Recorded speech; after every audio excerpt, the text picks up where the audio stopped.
make a way. Send the bill, they send the pay. Keep it real, keep the record straight. Keep it real, no time to fake. All authentic in my own lane. I am me till I'm in the grave. Trendsetter, I got style for you. Ain't seen you at the top, it's been a while for you. Big you up and they look down on you. Take one loss, no one's around for you. I won't stop, no, no, no, no, no, no, no, no. I won't stop, I won't stop. I won't stop, no, no, no, no, no, no, no, no. I won't stop, I won't stop. Ooh, never panic. Get a worry, send it up and then advantage. Yeah, I can't stand it. Out of order way you move and see you scrambling. On offense, no defense. Still strong, no weakness. Used to say I wouldn't beat this. Now they wish that they could beat this. Tables set, now tables turn. God's plan, I don't say a word. Know the price, cause I know my worth. My time, get what I deserve. Trendsetter, I got style for you. Ain't seen you at the top, it's been a while for you. Big you up and they look down on you. Take one loss, no one's around for you. I won't stop, no, no, no, no, no, no, no, no. I won't stop, I won't stop. I won't stop, no, no, no, no, no, no, no, no. I won't stop, I won't stop.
Welcome back, everybody. Word of mouth, it's Thursday night, so it's a teaching night. So tonight's topic, though, that we're going to go through, one I get a lot of questions about, and it's really an interpersonal relationship that you're going to have with how you cut the ball. But tonight we're going to talk about cut shots. We're going to go the way that I do, and how I approach my cut shots, and then you can take that and mimic it if you'd like, or build off of it and change it totally. Now, I in the post, I referenced a whole bunch of different names of shots and things, and I know those of you that are real golfing based might have issues with some of the terminology that we use in Golden Tee. I'm sorry for that, and I will do my best to try to make it not so. But on the other hand, if the jargon that we use on the Golden Tee side of things is what we use on the Golden Tee side of things, then you just have to pick up that jargon. But I'll do my best to explain it in both terms. I do have a little bit of terminology in golf.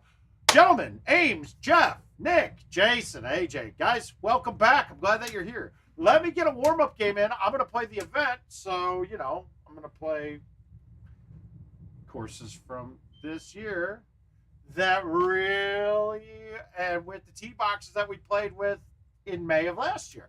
So, you know, a big change on this. Hey, Roy, did you get that package today? Hopefully it came today. Otherwise, FedEx will finally get there early. Hey, Kurt.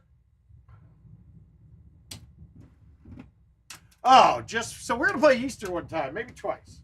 But we can start talking about the cuts as we go through it now. But in general, for the cutting, I'm telling you guys, getting better with your cut shots would be much easier with a full wind type of ball, like a Titan or something like that. Jason, I'll probably play this as my cutting too. Now, A1s and C3s are technically types of cut shots. What I hit there, we're calling a spinny A1. Now, I'm going to include this with the cut shots because it kind of fits in the same narrative. But the spinny and the non-spinny A1 or C3 technically are identical. The spinny of the ball, just spinning it towards the A or towards the C, does not change, extend limits, make you hit it harder. It does none of that. The only purpose of hitting the spinny to the A or to the 1 is to get this roller. Let's go here. To get this roller, the one on the left, moving left or right, depending on which way I'm spinning the ball. So that when I come forward, it already has going that way that I'm hitting the forward swing on. So then I do not need to aim directly at the 1 or the 3 at all, because I can go a little inside of it. Now, the physics part of it, by spinning it, and then I don't have to hit all the way to the 1 or to the 3 to generally get it out there, it saves me from wasting power going 45 degrees to the left or to the right. Now, for me, that doesn't really matter. I'm going to hit the ball harder than the limits, whether it's a dead stop to the 1, if it's a spinny to the 1, that doesn't change anything for me. What it does do, though, is it takes a little bit of stress out of having to hammer it, because now I don't have to give it the full force that it's needed to go to the 1 to read max forward swing and the max directional. Now, caveat, though, there is a negative to what we're doing with the spinnies and whatnot. Now, I don't think anyone has this figured out perfectly to 100% repeatable degree yet. But we do know that to the tip of the 1, the tip of the 3, and the tip of the A and the tip of the C, those are the limits of the trackball going directionally. Meaning that anything outside of that is extraneous information that the machine doesn't use the data on. Now, I know locally we see the shot meter, and it sure as hell looks like it's doing something outside of those norms. And I tell you this, it flew in my face with it too, thinking like, yeah, it is. The trackball reader is telling me that it's reading outside of there. And it is. Initially, with what the shot meter is giving us, it is definitely reading it where the shot meter is telling us. The problem is that we have the shot meter, and it shows us the immediate feedback that we get from it is showing it before the game engine gets it, right? So we don't know what it's processing based off of that information. But in fact, we do know, because YouTubes are created after the fact of the shot occurring. So when we see our reading on a full C3 being, let's say we call this chopsticks, where it looks like it reads choose club or on the forward and backswing. But when you look at the YouTube replay of it, it gives us the total different reading of what the game read. And what you'll see is it read to the tip of the C and then the tip of the 3. Not anywhere inside. So That alone should give you guys a little bit of a theory as to what happens on some of your shots.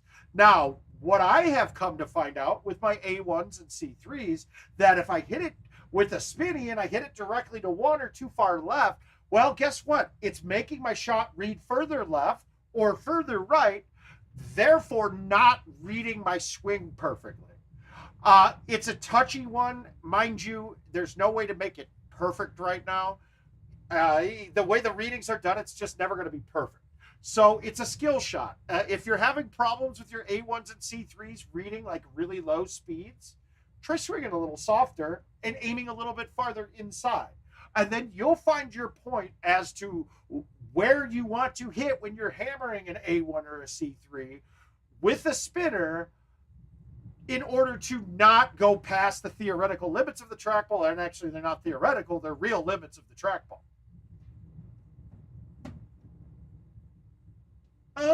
Omit the sound.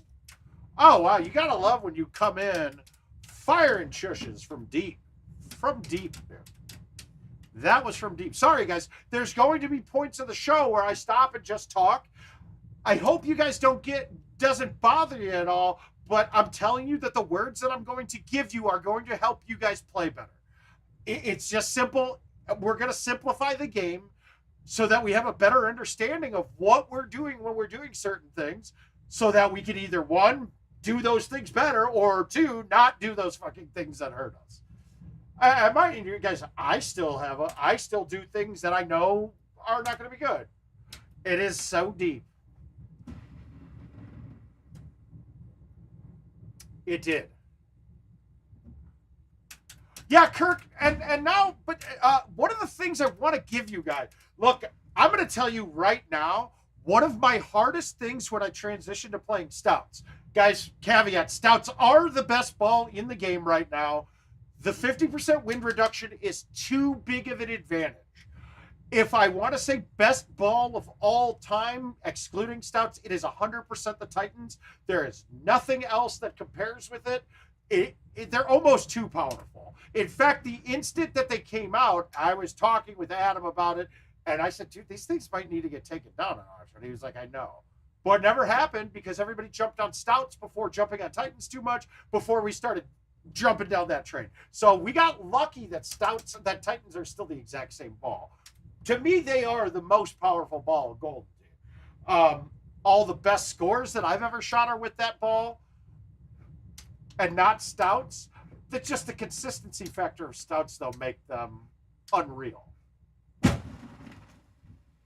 I mean, we are able to turn the game into more of a computer program now. I mean, we really are. The term of reverse engineering, it kind of matters with Stouts because you can do that. The problem is none of us are going to be 100% accurate unless we're playing a repeatable second. Now, so when we go to it, that half wind, because a lot of the times that you would learn or you would want to use a cut are going to be cutting into a wind, or the other big time is to cut down distance of it. Oh, no. But that's only a 5 better, dude. My 6 betters and 7 betters have all been with Titans. I mean, just I'm telling you right now, 5 betters really don't mean anything. I mean, they're dog shit. No, I'm just kidding. There are not many of those that have happened either. With Titans in match play, no. Or obviously yes, but it would have been so less likely because every little mistake gets magnified then. If I'm thumbing shots or just pushing shots, as long as I'm not having a drunk moment or an ID10T error, I'm going to be pretty darn consistent in that range with no pullback. So and quite frankly, let's be honest, the Eastern round, there were a ton of people at the tournament that could have had the same exact results with it. It just happened to be that my shots were going in at that time. That's really it. Honestly, it wasn't like it was shots that that Nate hit the exact same skill level on a shot as I did. Mine just happened to go in. It just happens that way in GoldenTee sometimes. Now, it's happened to me quite a bit. So does that mean that it's not just blind luck? I don't know. Who knows? We'll see. My blind luck is shooting clean round after clean round. That's where my blind luck has to come into play. If I can be more consistent, yeah, I'll unbeat them.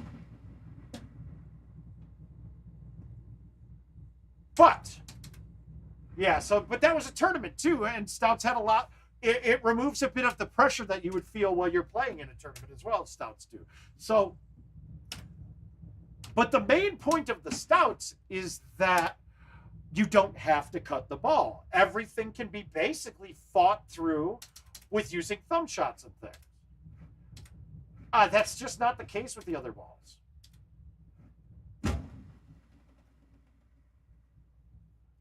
Stouts do have a problem. They go too far. They go too far for what they do. That's it. That's the only problem with them. Getting just somebody that I... Oh, okay. So we're getting the words out. So now, how are we going to accomplish showing different shots with the other balls? Now, I don't want to go on casual because I really want the ball trail there.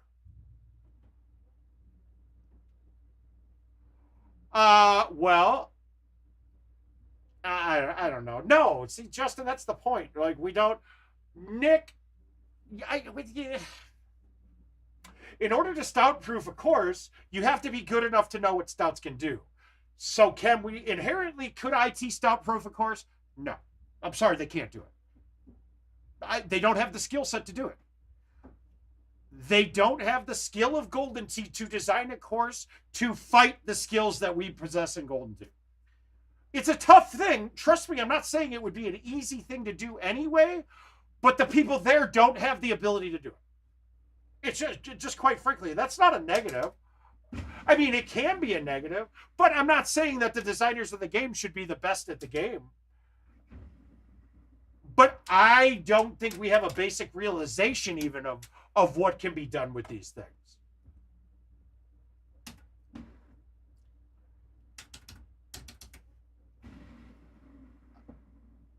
Does that make sense what I'm saying, Justin? And I think you know what I mean by that. Like the skill level of the people that work there, the skill level of playing the game. I'm not saying they're bad at their jobs. I mean, I could say that in some regards on some things, but that's not what I'm saying right now.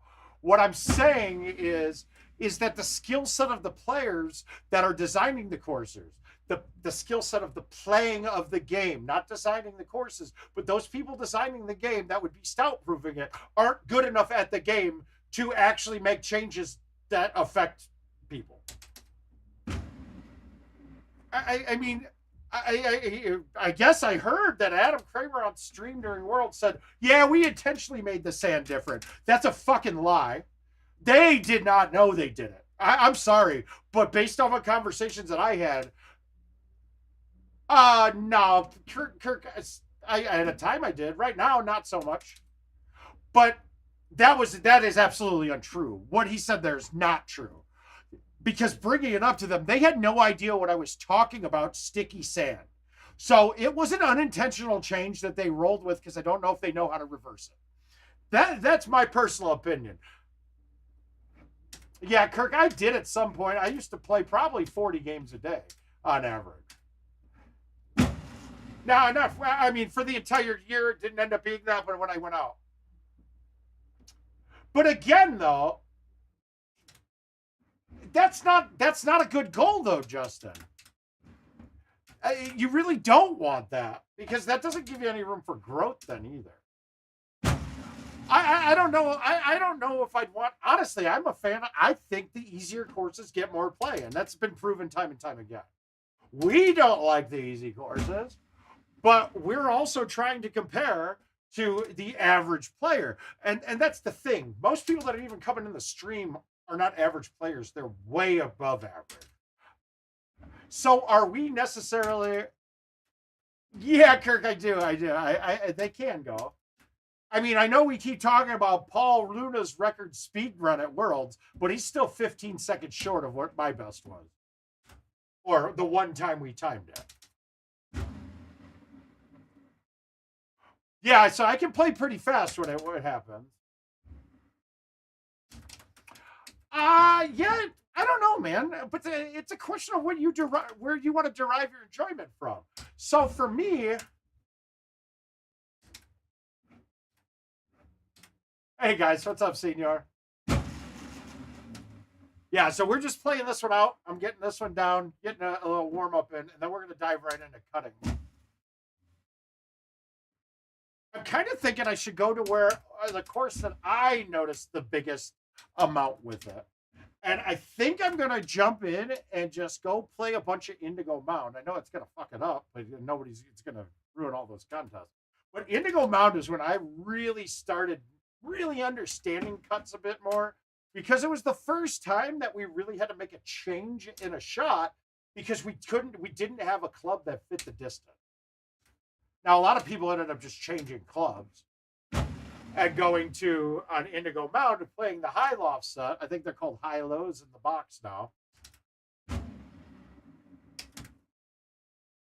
God, I'm one better and I'm fucking 5th place. This is fun. Doesn't make me a sinner. All right, we got to make this.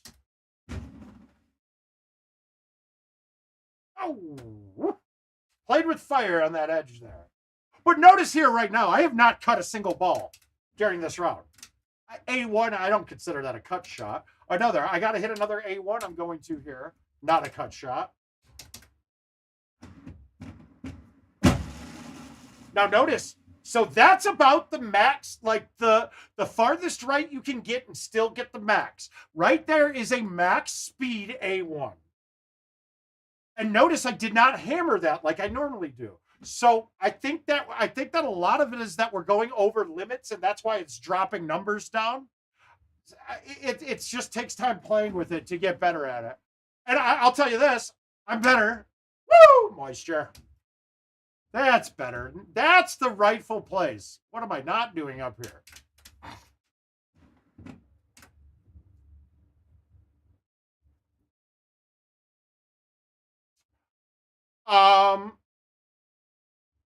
I would bet that that is 99.9%. What people don't realize is how bad. I think the average score, I remember the last time Don told me this at like circa 2015, the average score around a Golden Tee was +1. So it has gotten better. I think it's over even par now, like -1. That's correct. And what we're also not taking into account is casual play. Oh. Okay, so I tried something last night on this hole that I had no idea worked, but I medium teed at 5-wood and I cleared everything no problem. And I did just oh, come on. That's what I was trying to do, but that didn't work. Well, we got it. We got it anyway. That works out. Woo! I would have lost that one. Right. That's a tough one though. But I mean, even the people in this room right now, I mean, they're way better than the players that you would meet on a casual basis in a bar.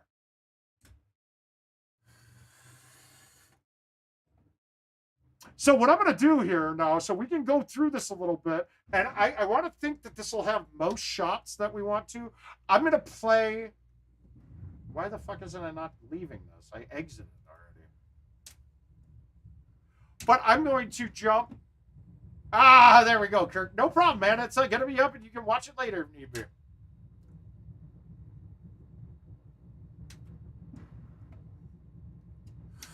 So I'm going to go to the clubs, and I'm going to go to a ball. I'm going to play Titans, right?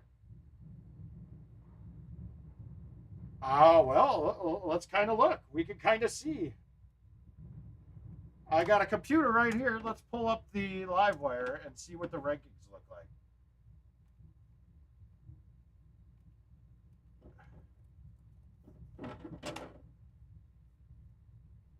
All right, GT. World ranking. Okay, let's go to number 100. All right, so number 100 has 29 on Nord and Easter, 28 on Nihon, 27, 27. So I'm guessing that he's probably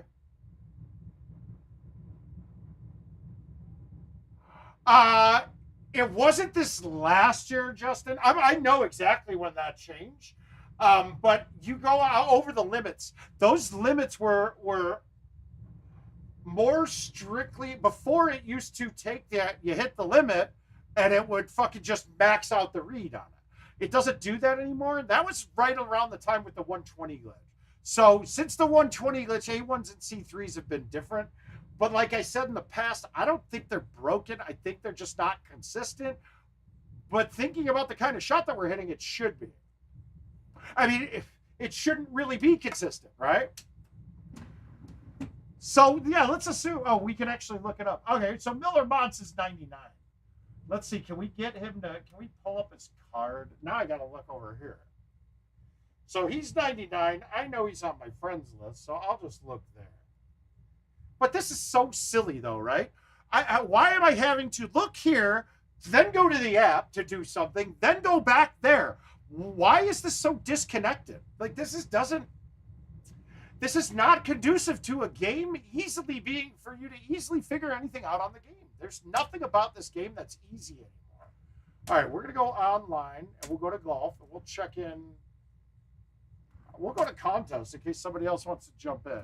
I'm going to go to Indigo here, though. Yeah, so the spinner, also Nick, try to come inside of the A a bit. But if you notice, I hammer my straight shot because I know there's no issue. Like, it's going to read the max or short of it, right? I'm going to hit it the max distance. So really, I try to do different things every time I hit an A1 or C3 because I haven't found a consistent method. Indigo Mound. Let's see if we can find it. Of course, it was the other way,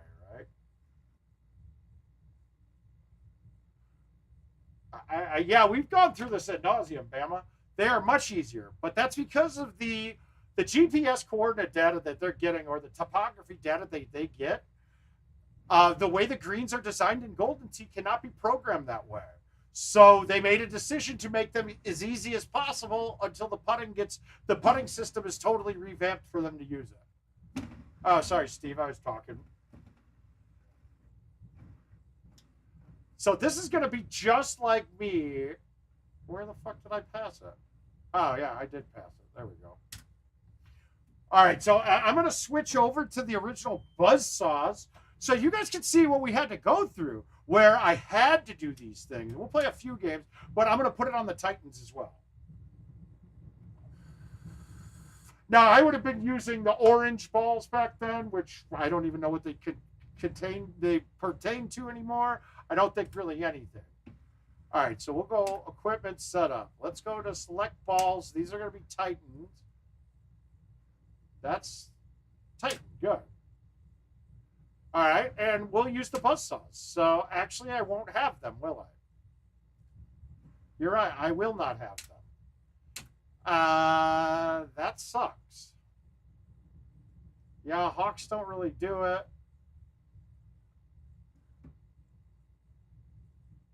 That kind of, all right. We'll just have to we'll have to just putz through it then.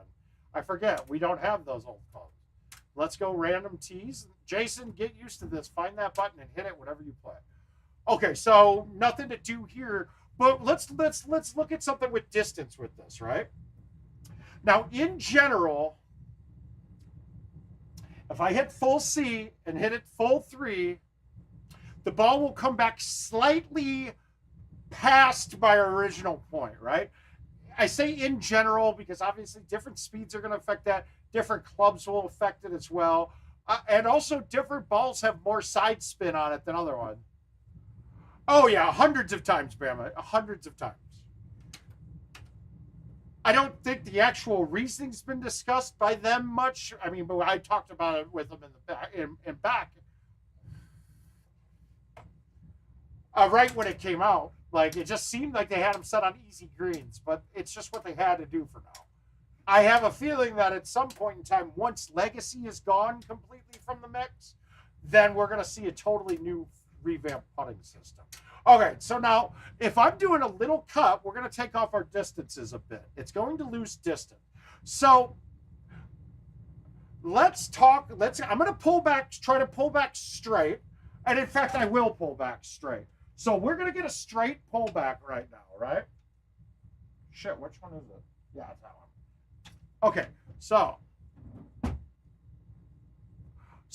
straight pullback on this.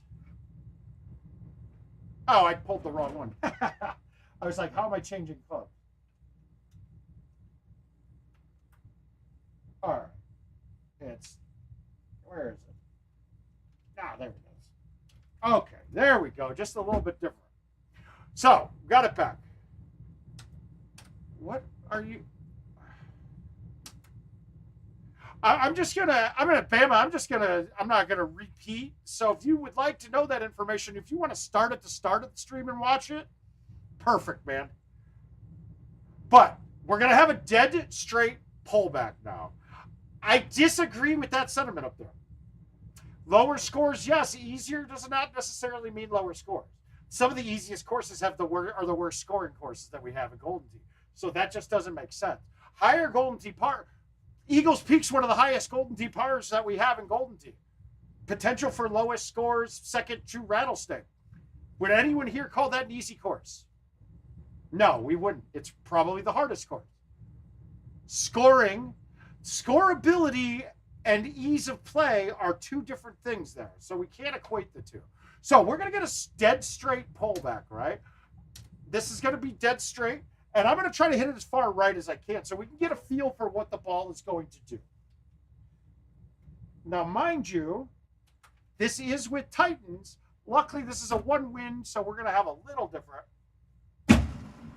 So that, oh, wow. I did not hit that good at all. But notice it hangs, right? It doesn't come back to the center point really at all.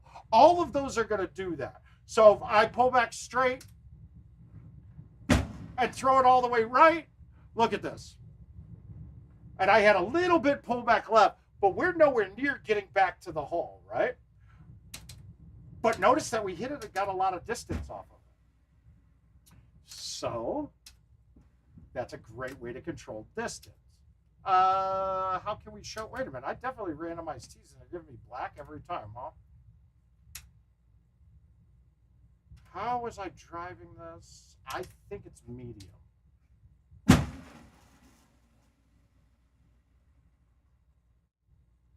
Sticky.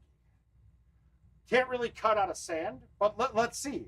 Let's see what we get. We're going to full cut it. Full. Hammer out of the sand. Now, and how much distance we lose? Roughly half. That went 54. That's about half the distance. So a full C out of the sand was like half the distance. These are little things you can do to start getting a feel on what happens when you're hitting certain shots. Oh, come on. Mind you, I generally am not hitting full cuts out of the sand, so it's something that I'll decide on right then. Now, let's look at a par 3, though. This is a great thing. This is a great way to start. Oh, God, it's so hard to play a cut shot. Oh, I'm on Titans, aren't I? Yes.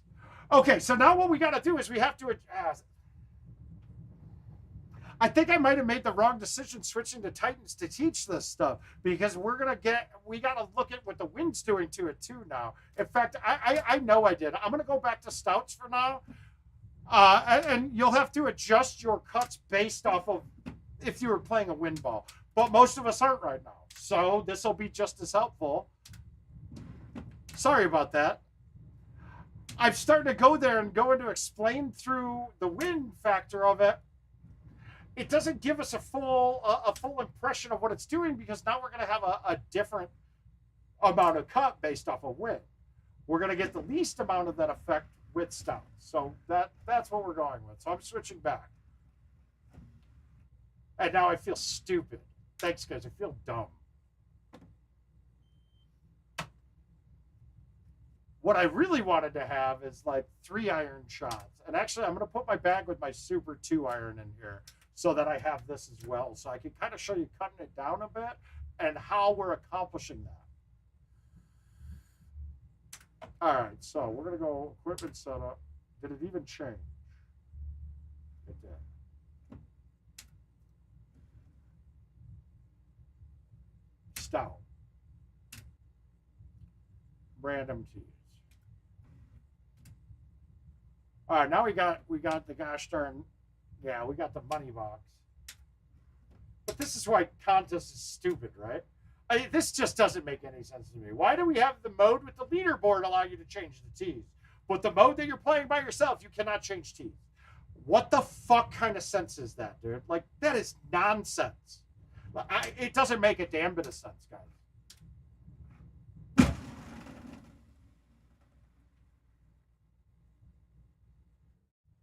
Oh! So that was fun. We're going to get to some holes with some better cuts. All right, we're going to just play this up here and see what we got. So now we saw, though, even with the Titans, that straight pullbacks and throwing it out directionally, it's going to leave you to the direction that you're aiming from. It will come back some, but it doesn't come back enough. So in order to play a baby cut to get it going directly at the hole, if I'm going to cut this, so let's say I need to hit this down at this distance, right? Could I thumb an 8-iron and land it this short? Probably not. No, probably not. I think even at 80, this is over the green. So we got to figure out a way to cut this club down. Now, knowing that pulling back straight and throwing it out right does not bring it back all the way to the hole. So I need to get this a click right. Just 1 or 2 clicks, depending on the wind, when I'm throwing these cuts out there. So a little bit right. Now, for me, I basically will pull back straight on these because my natural pullback is a click to the right.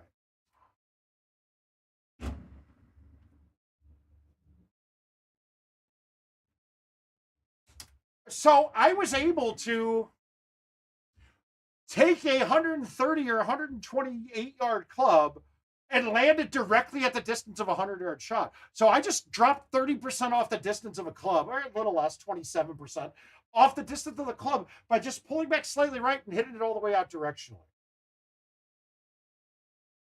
Does that make sense a bit? Now, if we want to look at a shot like this, let's look at the full. So in general, with most clubs, a full pullback directionally, meaning as close to choose club as you can get, but really outside of the A or the C, will be 2 turns. So if we go 1, 2, and I leave it right here, and I pull it back and hit it straight, right? About right back to, it was about center cup with the hole. Now the bite turned it off the green. So we have the 2 extremes, straight back and throwing it out, barely moves it back at all. And a full cut moves it 2 turns. So what that's going to tell me is I can actually make the ball do anything within 2 turns. In theory, right? You can make it do pretty much any angles within 2 turns. And then if you got more wind, sometimes it's 3 turns even. Oh my God, bad. Oh well. No matters, right? So the shot that we did there, what the pullback, the baby cut and whippy it out. I call it a whippy. I don't know if anybody does anything but saying, oh, it was about a straight pullback and threw it way out. That's not going to be named very often. I'm sure someone has a specific name for it, but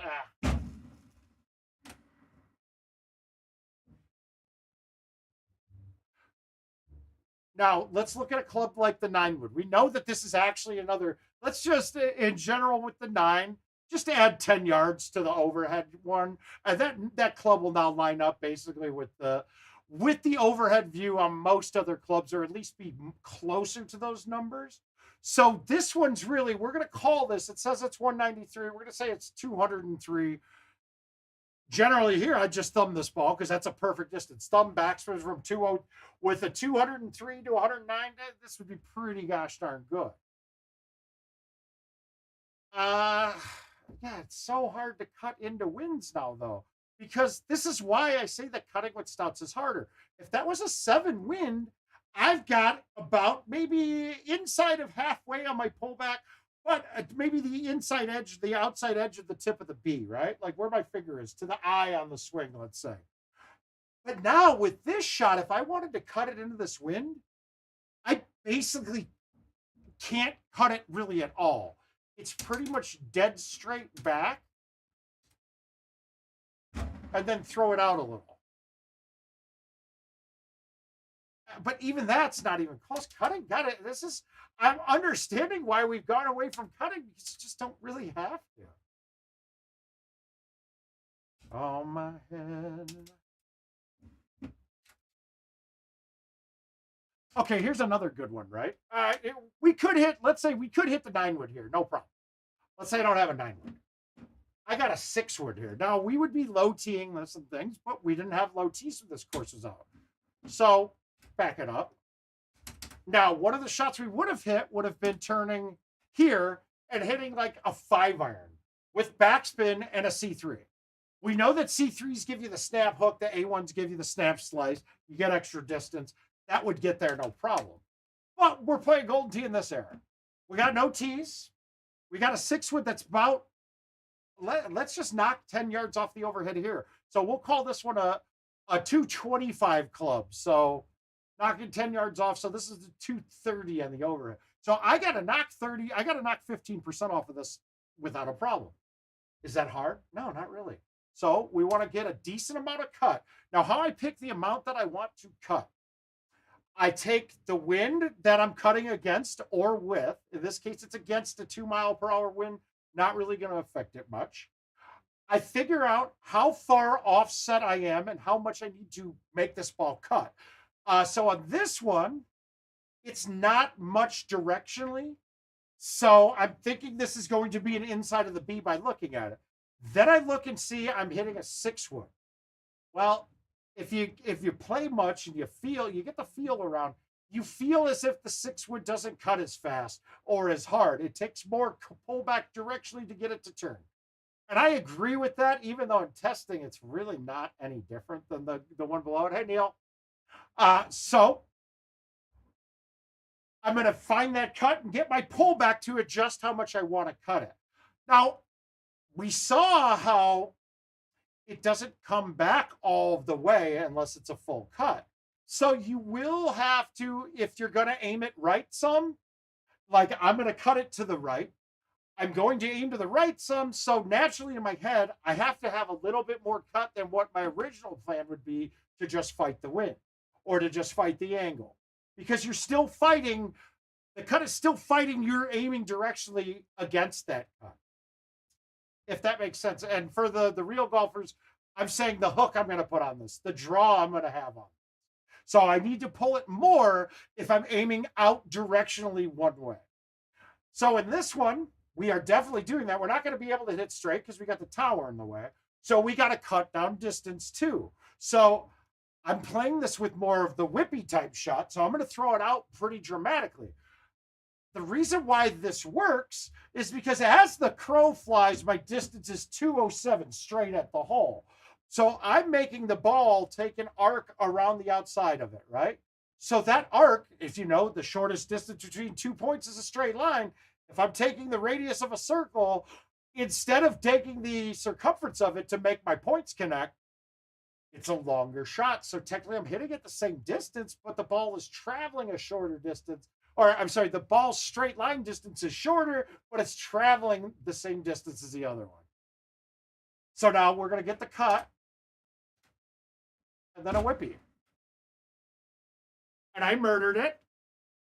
Yeah, I overcut it.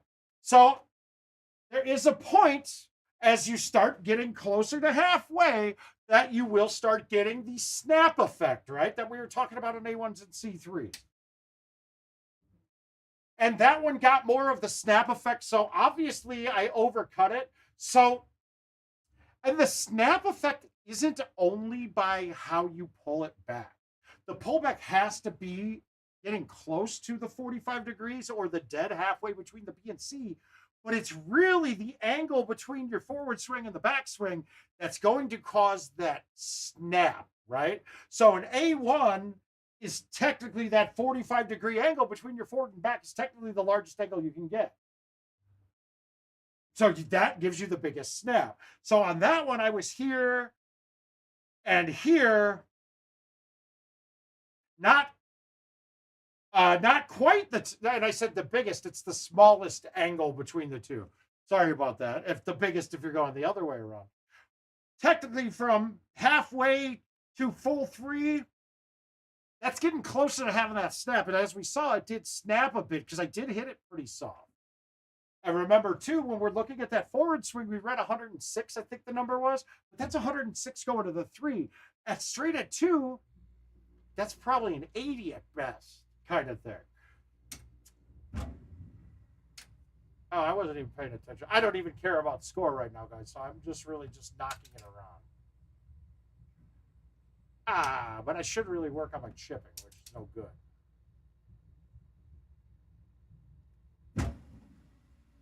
Oh, that was a click chip, by the way.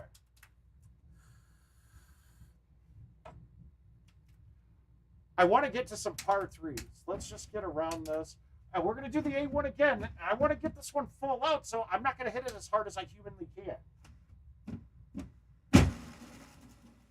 See, that was a smooth swing, and I hit it 156.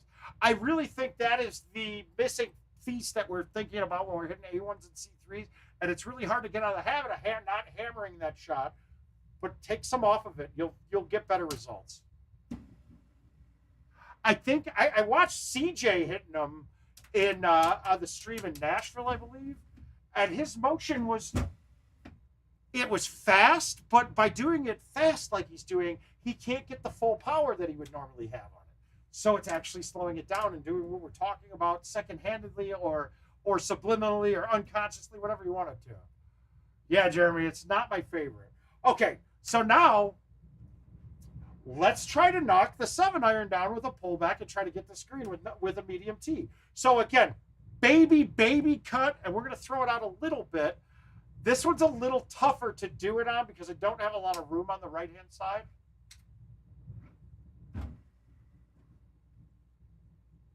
But notice how short that landed. And the 7-iron at 95 going straight would not have been short. So these are the kind of things. It's baby cuts, throw it out. And you can see my hand on the overhead. Baby cut, throw it out. Baby cut, throw it out. And it's not a hard shot. It's a smooth shot. That is how I've gotten myself to hit cuts. If you notice, I don't ever cut a shot and hammer it. It just really is hard to, because with a cut shot, you have a pullback and a stop almost, right? So there's a spot in there. So the ball is stopped dead. So when you go out directionally from a dead stop, you have a really good chance that the ball is going to hit the front roller, and because you're going from a dead stop to immovable object or to stop. Now, Curtis, it's probably one of the biggest updates we've ever seen, so I would say it's not on the PGA. Plus, you look at inflation and things like that, it's been 400 for the last decade. If we're following it with it along, then yeah, it's not. It's kind of right on line. But I think it's the biggest update. I think it's going to be the biggest update we've seen. All right, so now this one, I'm going to high tee it, right? But cost issues, I mean, you got to take it up with the company, man. We don't have control over any of that. So we're going to do the same kind of shot. I'm going to high tee this just for effect, because a high tee should go longer, and we're going to hit this thing we're going to try to land this the same distance that it shows there. So, no problem, Curtis. Yeah, it's always been about that. How you doing anyway, though, bud? So almost straight back. Now, in this one, I got a wind helping the cut, so it is pretty much straight back. I want it a little bit in the other direction to make it turn. So almost dead straight. And then throw it out. See how short I was able to hit that with just that motion. Nothing on it. Like nothing big. That was a high T6 wood that I barely cleared the water. Oh my God. But I can't chip, so it really doesn't matter. We'll pick that shit up. Maybe I'll start click chipping everything right now. Not much we're going to do here, but we're going to get a good second shot to hit a cut on.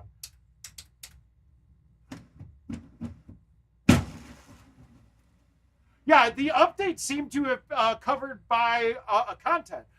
The update on Legacy actually dropped to $2.99 because there's not as much content. So I think they're being pretty reasonable and fair with it. Yeah, $500 does suck, especially if you just bought your $6,000 machine. Well, hi, Neil. I said hi to you, buddy. Oh, we're going to do a cut here. So could I hit the 6 wood? Yes, but with the cut, that's going to drop that distance down. I'd have to hit this pretty hard or let it roll into the hole. I'm going to cut this with backspin, baby cut. We're fighting a 10 wind, which is a 5 wind in my mind. That's not a lot of wind for a cut shot, but I want to keep that in the baby cut area. And for those that don't know, I'll call a baby cut inside of the tip of the B, like anything inside, close to the middle, but still directionally pulled back. Baby cut. And that goes for hooks or slices. We're going to still say the same term. I think the thing that we realize is that we're seeing what the ball does, so we don't really have to call it a hook or a slice. We know that when we say cut, it means either a hook or a slice. So, baby cut. Oh. Throw it out. And we carried that ball 227. Try to thumb a 5 wood straight and carry it only 227. It's really hard to do. So you're seeing what we're doing with those cuts. The thing that you want to take away, and this is why all of these cut shots are all almost identical. What your biggest takeaways you want to have here? At its most basic essence, when you get past 45 degrees on the cut, on the pullback,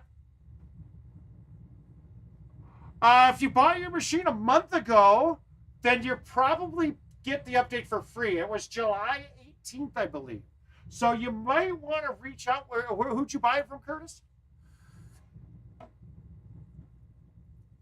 It was the middle of July. I want to say July 16th was the cutoff. If you bought it after that, you got it. Well, it's past that, isn't it? But when we're going through this, so 45-degree cuts, if you're more than that, you're going to get a snap. You'll also get a snap if that angle between the forward swing and the back swing starts getting too tight, right? When it gets closer to each other, I say 45 degrees is the good number. But how the hell do we know? That's it's an inexact science. You'll get a feel for it by playing yourself, but just know it's coming, right? That when you're getting close to that halfway, or you're getting close to the halfway and a full 3, you're going to have a higher chance that you're going to get a snap, therefore increasing distance or at least increasing the bounce after it carries. Next, straight back, throwing out directionally, then you missed it by a couple of days. Curtis, message me directly with message me directly. Go on Facebook and find me. If you're not on Facebook, let me know and we'll get you my phone number. Message me directly. I'll see. We'll see. We'll see if you got to buy it. Did you pay for it already?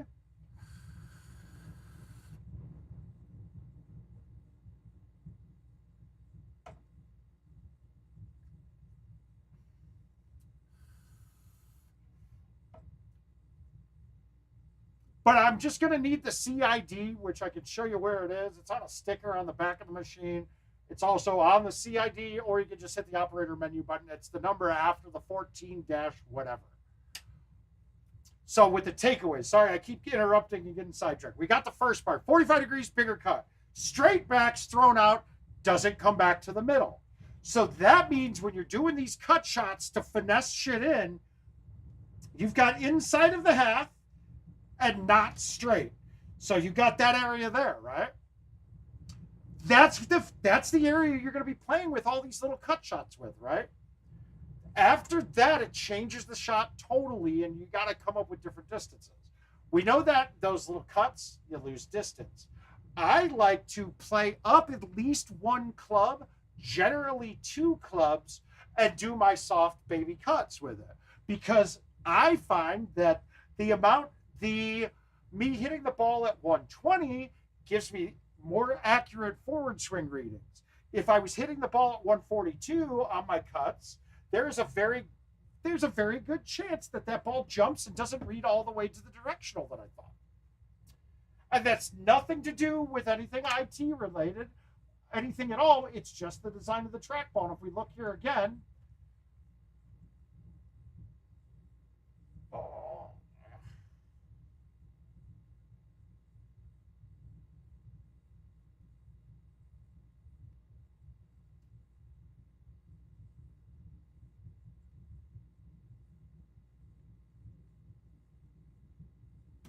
okay, but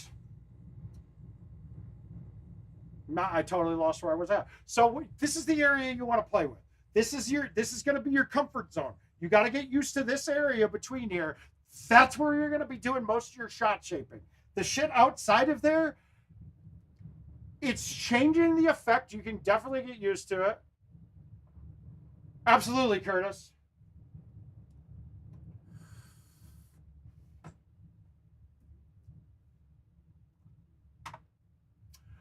So now, what do we want to show with this one then? All right, so we're going to just do it. This one doesn't matter. It's a tee shot. We're not. Even that got a snap to it and got a little bit extra distance, but not as much as we had hoped, because it was uphill too. So good. Oh, anytime, Curtis. Again, we can go up a club. I won't even backspin or bite this one. We're going to just try to cut it to fight the wind and see if we can get used to this. So we got a 5 cross, a little in the face, and a down 3 right 1. So we basically need to get this ball to land left of the hole by a couple of feet short of it and let it run it.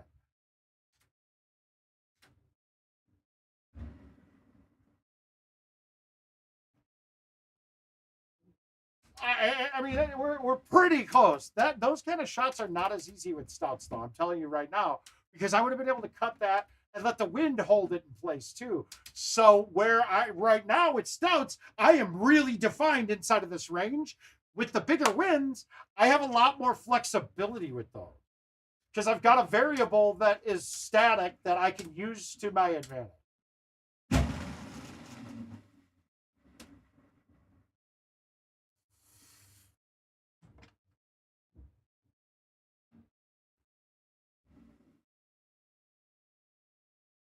As for your mother. I should have played a cut shot. What am I doing?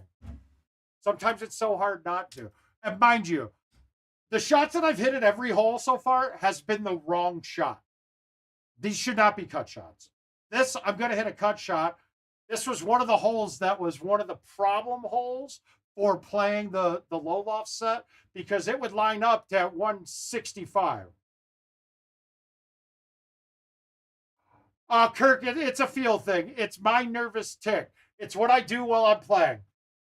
It's always been there. I think I was told that at tournaments, I drop it down to 2.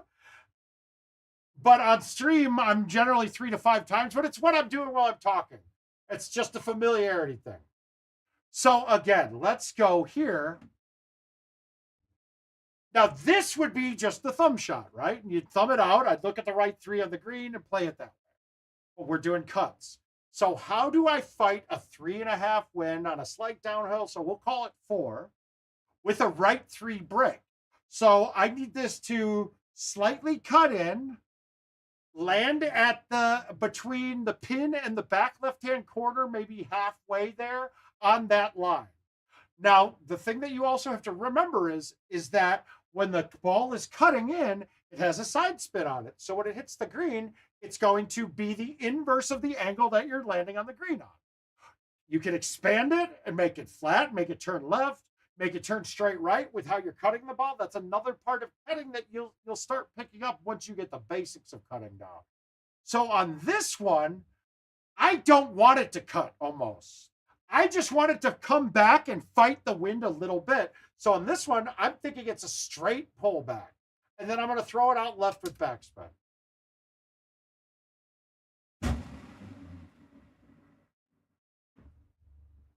And so I had the cut. I had it a little bit left of the B.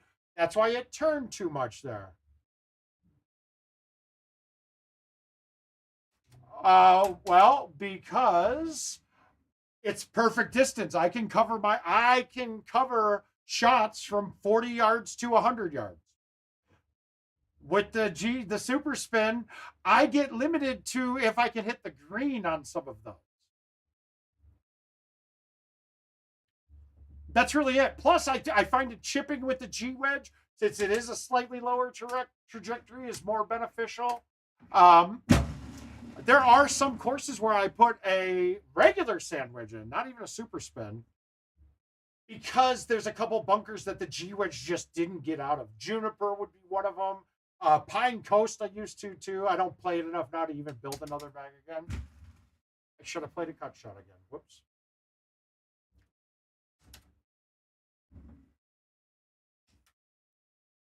All right, we should get a cut shot with the wood coming up here. No. Whoa, we're going to cut this over the trees.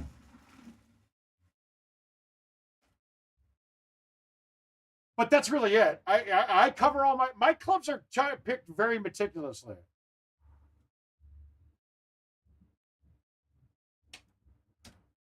Yeah.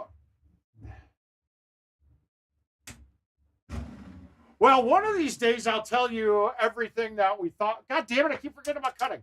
One of these days I'll tell you everything that I thought we had planned that seems to be a pipe dream now. Which is part of the reason my attitude has changed quite a bit lately.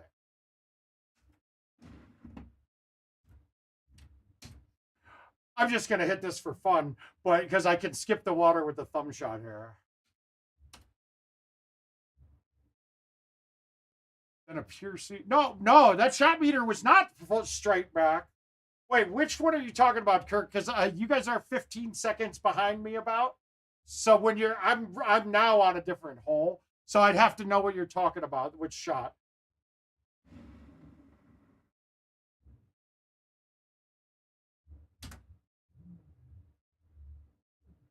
Now, the reason why this shot will skip, it will skip with a 3 wood too, it's because of the trajectory. We're hitting water that's higher up, so it's coming in flat. Think of skipping a stone. To get the most skips out of it, you want the lowest angle, right? And that's all that is. And your sister and your dog. Oh, and now I get this one drivable. I got to try to drive it, right? I mean, you got to try to drive it when it's there.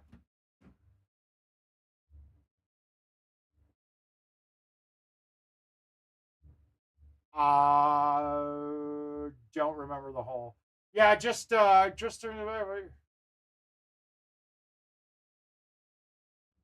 what? But you're saying even though it looks like it, plays as if you had pulled it back straight to the sea. Oh yeah, correct. Okay, so Kirk, okay, I get what you're asking now. Yes, the max pullback that the game reads. If you look through any YouTube shots, and somebody like a JoJo's YouTube channel would be good to look at. I don't know how much he posts, because he's using fulls quite a bit, where he's turning directionally, hitting full C straight to 2. Well, during the initial swing, when it shows up on the screen that we're looking at now, it reads select club. The game is only reading here, though. So once it processes through the game engine, it's only reading the tip of the C. That's the max of the pullback angle. The middle tips of the A, the 1, the 3, the A, the 1, the 3, and the C, those are your limits. That square, you cannot go outside of that square. Between the A and the 1 and the C and the 3, those areas are dead. And don't be alarmed if people don't know that, because Corey Neely showed me a YouTube, and I was like, dude, that's fucking weird. And then we tested it where I would do, and I can show you here. Actually, we'll show you, and I'll show the point after this game.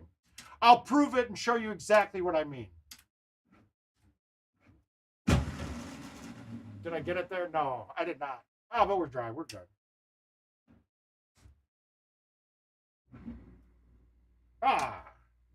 You and your mom and your sister and your dog.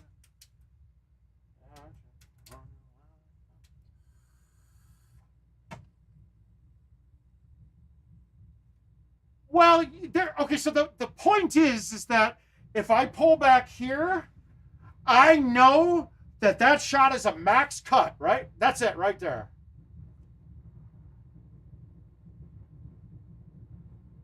Oh, isn't that what golf is, right? If everybody quit golf because of how hard it was to start, golf wouldn't exist. It's frustrating as shit to me, and I'll still go out and fucking knock the ball around the course, and I'm terrible now. But, so this is big uphill, so technically this one's probably pretty easy to do this on, but we want to cut this down. So when I'm cutting it down, I generally want to cut into the wind. It slows it down the most. So when you're fighting into the wind, it does slow it down a little faster or a little bit more. That we know, but that's just a physics thing. And to be honest, for the most part, the physics of the real world and the physics of Golden Tee are pretty similar. All right, they are. Obviously, we could do some things that aren't possible, and we added up some walls and things. But real life physics come into play with the physics engine that they're using. I think that's what they're using. I don't know though. So on this one, I don't need to move it right to left very much. We got no green here.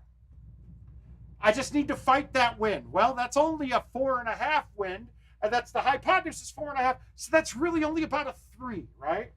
3, 4, 5, 3, 4, 5. Yeah, that's only about a 3 wind going directionally. So I'm only fighting the cut on a 3. So I'm going to go release here, and you'll see why. Baby cut.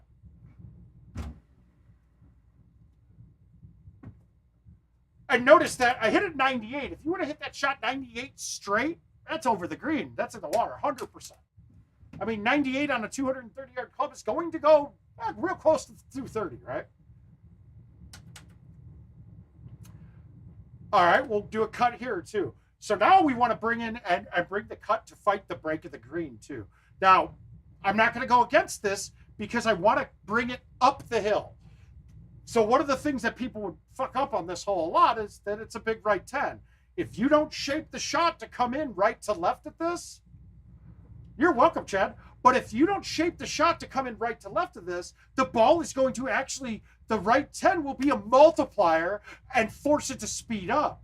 But if I can come in with a right to left with backspin, then I can actually make it bounce up the green and come back some. Now, we got water on the green right now. Note it basically makes the ball stop when it hits the green. So the end result isn't going to be exactly what we're hoping for, but the same theory comes into play.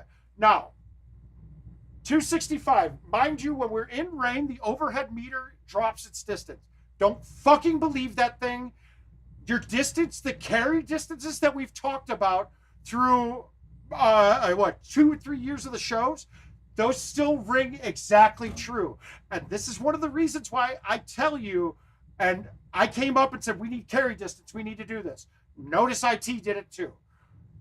I'm telling you guys, I am right 99% of the time. Just please believe me.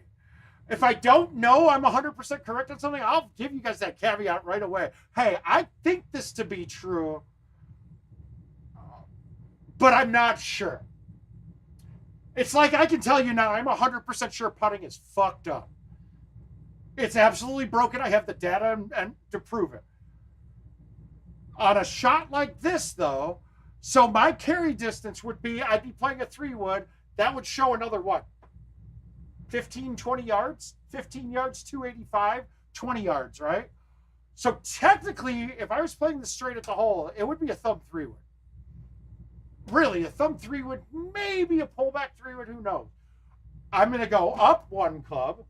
It's typically only 1 clubs with these kind of distances because the next club up, it just isn't the right club. Now, how much do I have to turn this, right? Well, Kirk, it's not even noticeable how fucked up the putting is until you get really good at it to realize that what you're doing is correct and the game's wrong.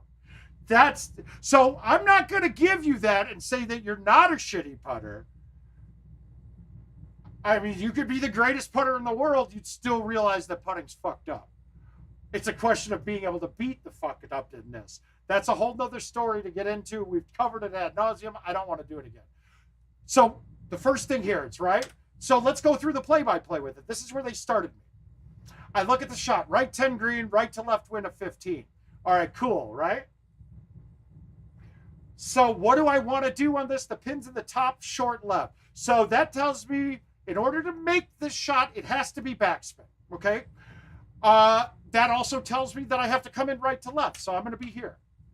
So now we got to figure out, do I want to use a tee? I already did and moved it all the way left. Not a necessity on this, but this is going to be where you get comfortable with your cuts. I want to shorten the angle a lot, depending on wind. Sometimes I expand the angle, but for the most part, I want to shorten the angle if wind isn't a factor with it. Because I also don't want to approach the limit to where I'm going to get the snapping part of any cut.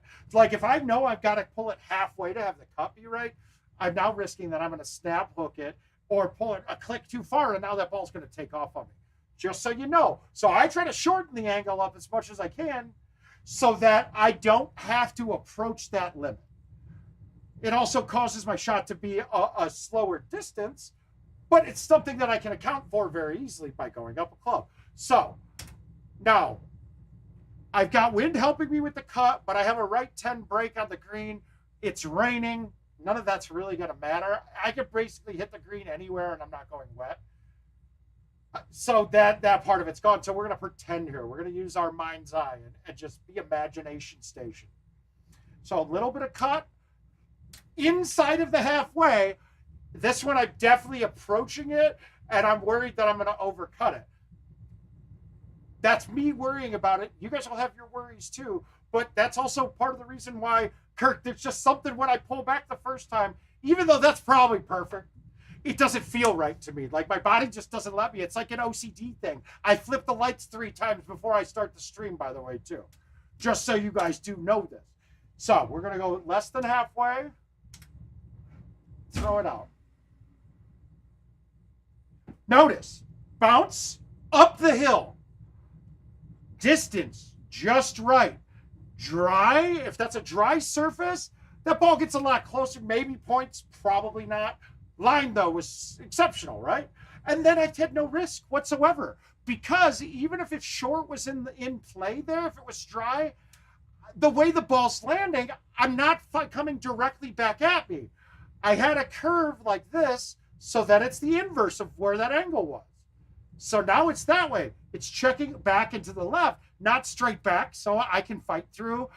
It could have been an up 10, but it would have checked to the left, so it's not really checking with the up 10, so it doesn't necessarily get the full effect of that slope.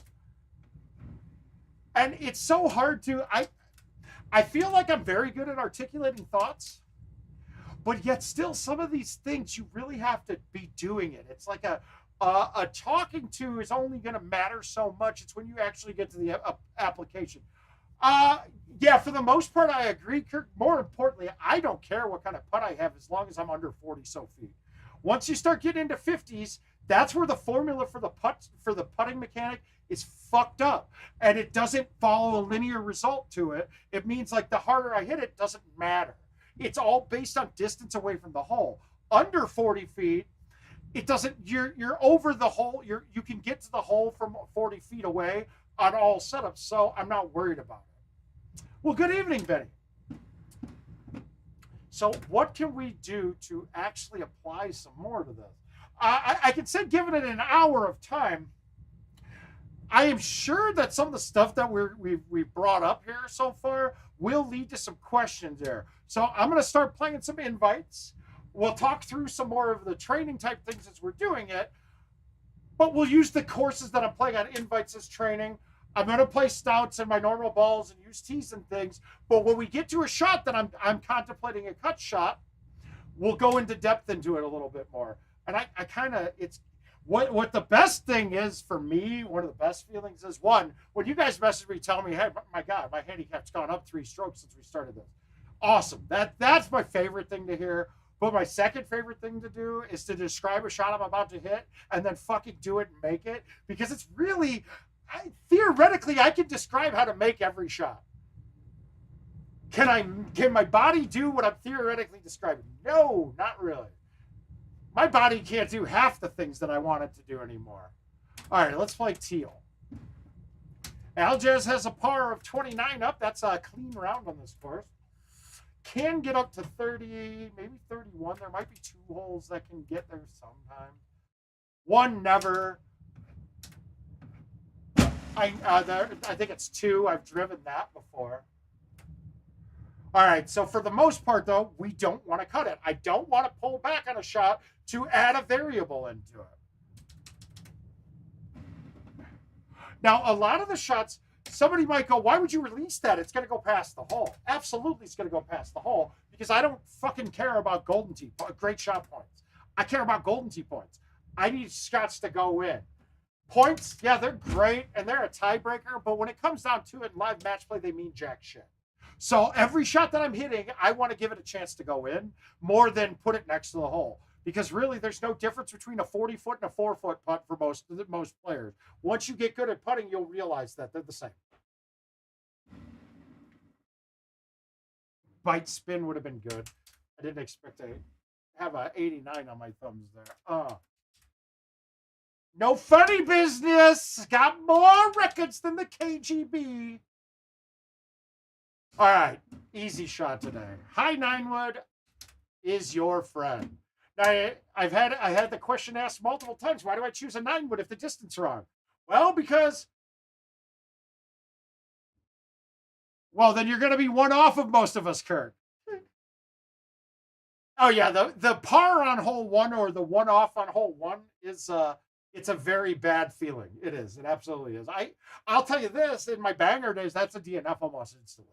Not because I can't come back from it, because it just pisses me off seeing it on the scorecard, and the mental part of it affected me more than losing $5 or $2 on a game. But you ask why I do that. Well, the 9-wood, the 7-wood, and the 8-wood, they are within 2 yards carry distance on medium tees of each other. And they are the exact same carry distance on high tees. So the 9-wood, I get the added benefit of a ton of extra height for no distance loss. It is a no-brainer. The only reason I would not use it is if I was so dependent on the overhead marker, or that my brain didn't work in a way that I could like fix that in my head before hitting it. But otherwise, they are, it's the right club to use. The 7-wood and the 8-wood should not be used in the same bag with the 9-wood. There's no benefit to it anymore.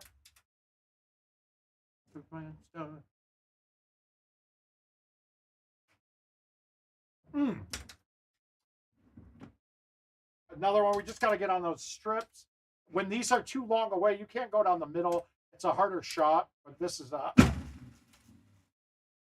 from here, this is the approach we want.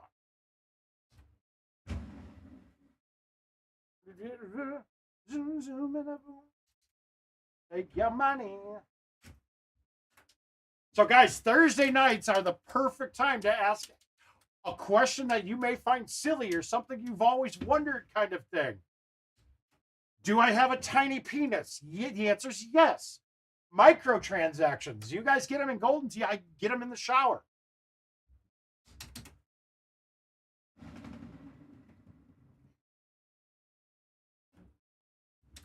I still found myself on the last stream to be probably some of the most entertaining I've been sober on here. I really thought that, what's your position on Lamar Jackson? I thought that was probably one of my most clever moments on here. I don't know.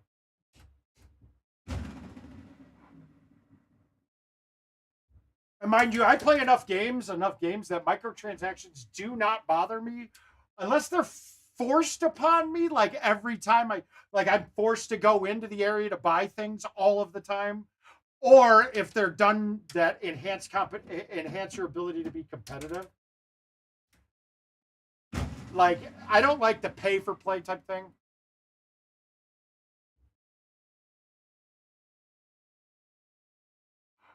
Well, okay, so they're fine. Yeah, Kirk, that is not going to happen. The Packers are firmly last place in the North. Look, our whole future rests on Fields. If Fields can have the jump, the progression that Jalen Hurts did, he's a better player than Jalen Hurts. If he sits in the low 50s or the mid to upper 50s of completion percentage, we're in trouble. He can't be our guy then, to be quite frank with you. The way the NFL is, that just doesn't work. And that's really the definition of it all. Do I project first place this year? No, not one bit. I don't. I mean, could it happen? Yes. Am I optimistic that it might? Yes. Do I think that? I mean, is it likely? No. You got two more veteran type teams, or a team that's a year ahead of them on the curve in Detroit. Oh, bullshit. All right, so Brad, that gets me. So Jill's cousin, he actually was a hell of a college hockey player, got drafted in the NHL, but he played for University of Minnesota. So we went to they had a University of Minnesota at Soldier Field. They played some game, I forget what, the Winter Classic game out there. And it might have been the coldest I've ever been in my entire life. On top of it, we got a little tipsy being that cold. We couldn't remember where we parked, Darren. But we couldn't find where we parked. At one point, I stopped and gave Jill the keys, just go on without me, leave me. And we just happened to be right next to the car at that time. But literally the coldest I've ever been, probably in my life. There's one other time that was pretty bad. But that was by my own doing, not. That was bad, though. I mean, I've been cold before, like at Bears games where I take off. I was at a Cubs home opener. It was decades ago, but I got on Sports Center because it was snowing and I took off. I was in the crowd with my shirt off. That was pretty cold, but once again, really drunk. I think a lot of these decisions you'll hear that a lot of the times I would say I was at my coldest, I was also very intoxicated, which is weird because normally you don't feel it. At the same time, hell I don't.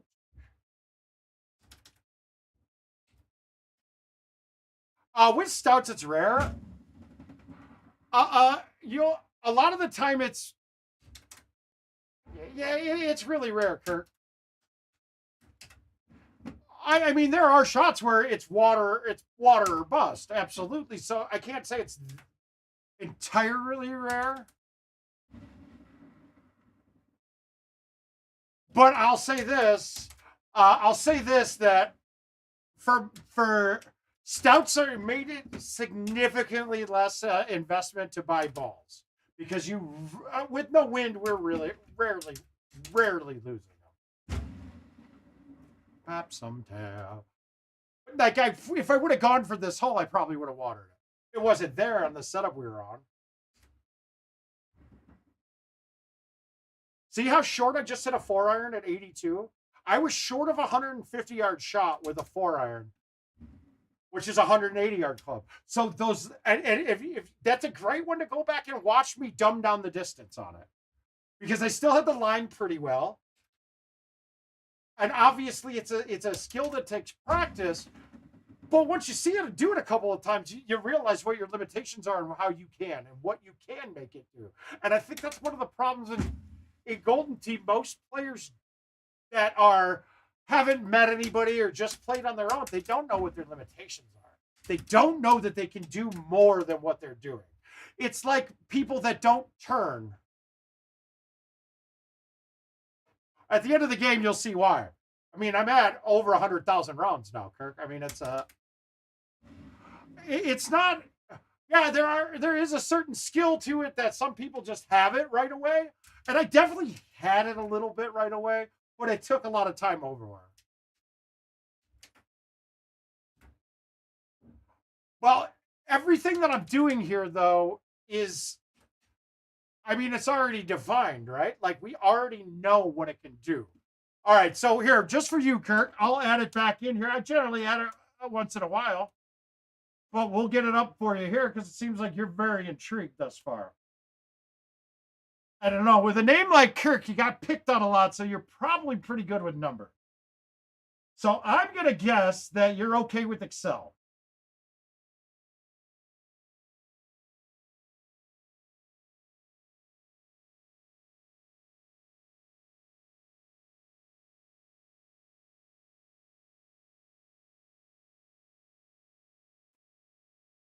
Well, Kirk, because on those part 3 aces, with the way it is now, I don't want to have to go in and approve a par 3 ace at all. I'm just kidding, though, by the way. You probably, hey, I got picked on. I was short and fat. I graduated high school. I was 5'6". I mean, technically, probably 5'4". I was also 5'4" or 5'6" when I graduated in 8th grade. So I put myself in position to get beat up. All right, so again, we need to cut this down a little bit. Now, there's something it did not cover with the cutting, right?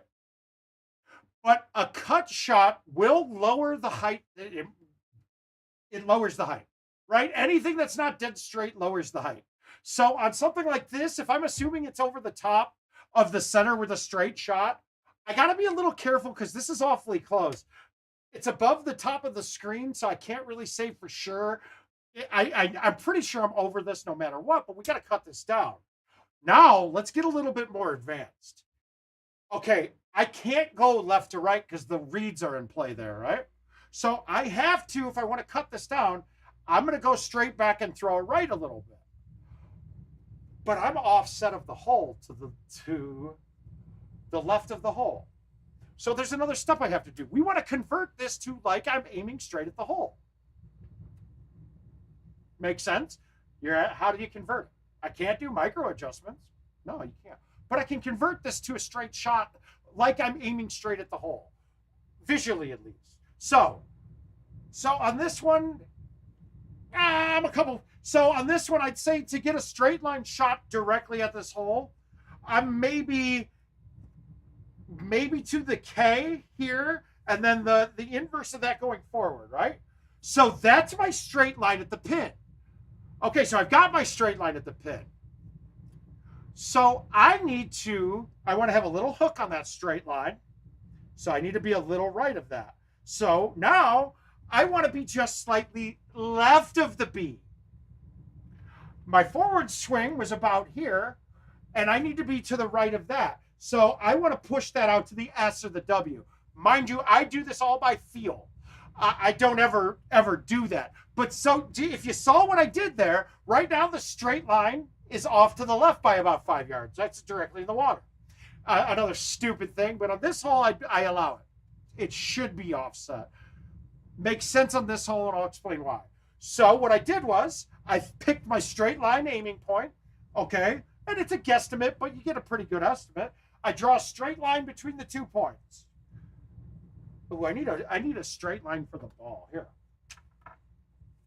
So I make a straight line between my 2 points.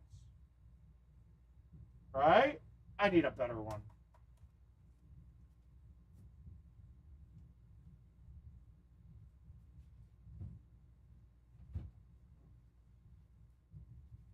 Hi, a smashed paper towel roll. Okay, so, and this is something that I'll have to lay down some parameters here and some ground rules.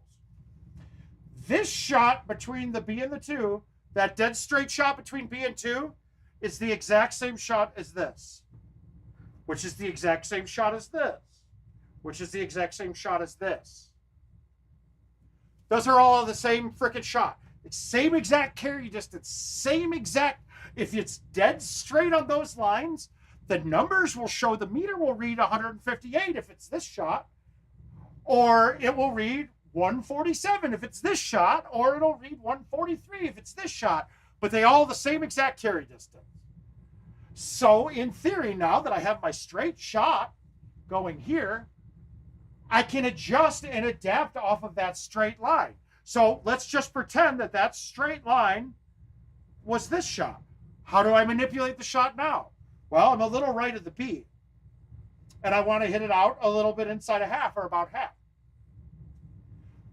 Well, that shot to do the shot to straight at the hole before, I rotated that. So now we're going to rotate everything that same 5 degrees clockwise. That's it. That's really it. And that's what we're doing with all of these shots. So this one is going to be a hook shot, a cut shot, but I'm pulling it back to the left of B. What? What? I mean, 20 minutes ago we were mice in a blender. Now we're out curing cancer. What? What? Can you believe that, right? Hopefully that makes sense. I hope the visual aids helped a little bit there. Obviously, the most professional thing we've ever done on the stream was those visual aids. So we're going to go here. We're going to go bite. We said it's the left of B is here. This is the line that I want my shot on, but we want to cut it some. So I'm going to pull it back just inside of the B to the left.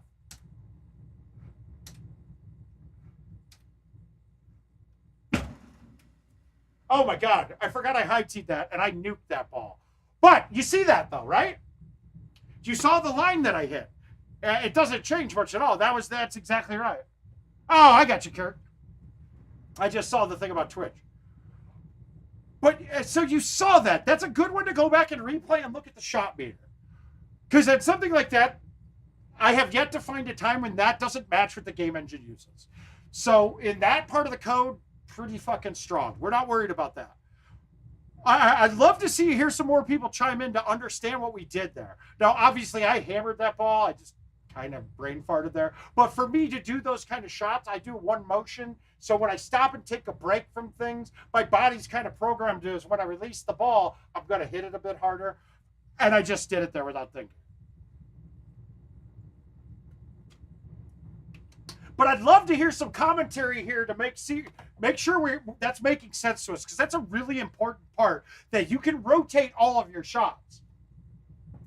I mean, I could technically play a straight line here that if it's a straight line shot this way, I could kind of play almost a full with my aim being that way. It's not a full then, though, because you're not getting the max angle out of it. But yet still, you could do this with everything. So if you ever see a shot on the shot meter, just address it, just change it to where it's facing straight, like the forward swing is going straight, and then you'll get a really good visual representation on what the shot was doing there.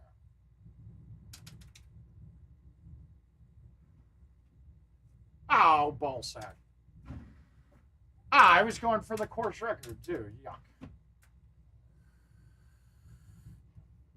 Let's see what we got on this hole. Now, that link that I put in there, Kirk, though, that's all the carry distances. And that is all the max carry distances on straight shots, right? So that is actually hitting it, pulling it back dead straight to B, hitting it dead straight to 2 with a max swing. It is not a C3 max, because those are almost impossible to get numbers in for it. Well, this is going to be another good cut shot. Kirk, it's got to be it's got to be technique based, man. Can I guess that you never pull your hand off the deck? That you swing like this?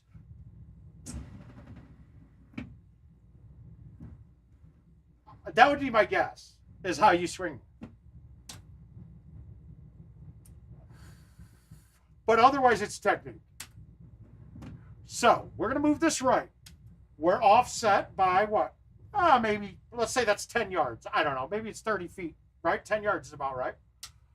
So we got a wind in our face. It's a 45-degree angle that way. So we're going to say that, yeah, if I do that, I won't break 125 either.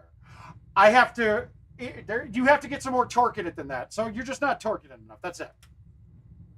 Which is why I do my move, and my arm is a pendulum, my shoulder's my fulcrum point, and I use the rest of my arm as a pendulum. No risk. I'm going to have the same height on that swing all of the time. So I make clean contact with the ball whenever I want. Sometimes I adjust it at tournaments or depending on the machine I'm on, so I hit down on it more. At home, I try to come through the ball a lot more because my ball's never greasy.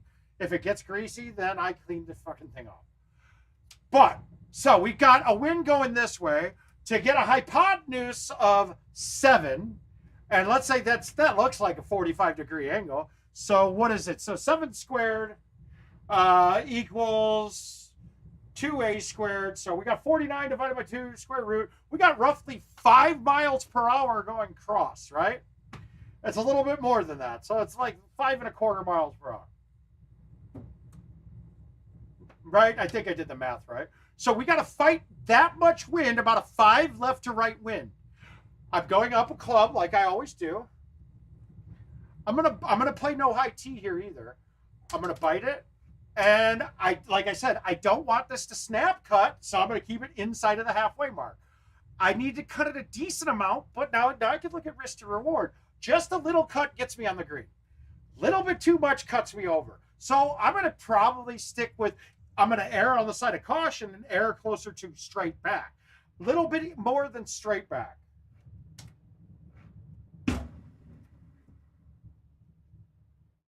Sure.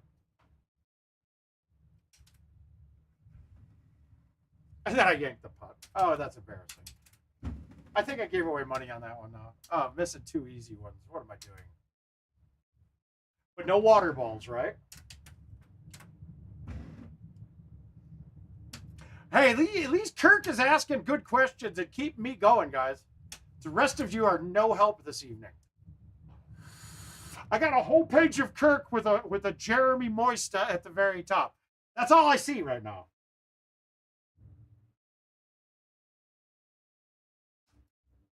I mean, you guys, this is to benefit you.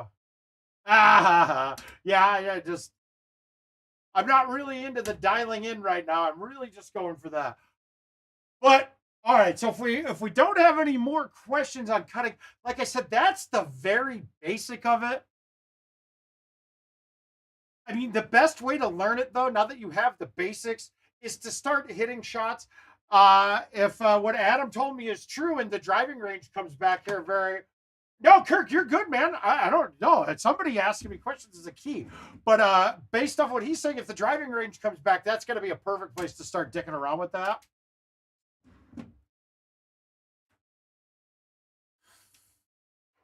Yeah, totally increase your learning curve. All right, so this one, 384. Do I have my clubs? I use the 300-yard driver here, the 9.5, mainly for 18. And there's another one too, and now this one should carry even further with this club.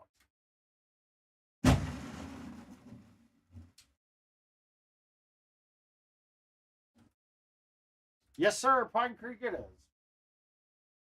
I'm in and out of my cage, and I've been doing just fine. Kirk, I think you totally missed the point of that. I was actually complimenting you and ripping on everyone else.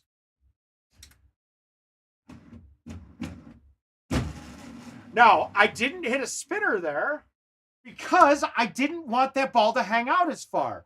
I wanted it to come back in. So notice, though, that that's the spot about where I hit my A1s. With a spinner, that comes out here.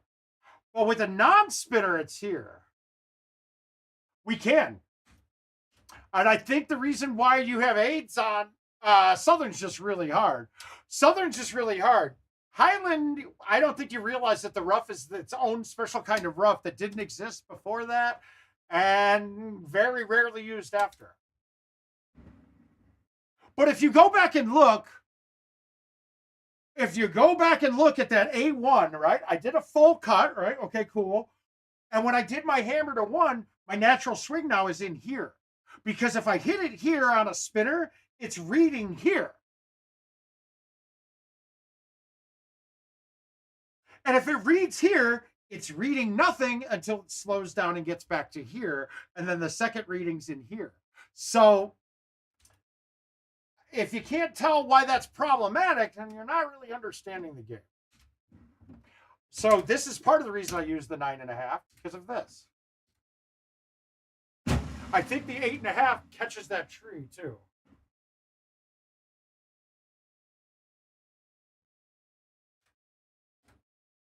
No insight.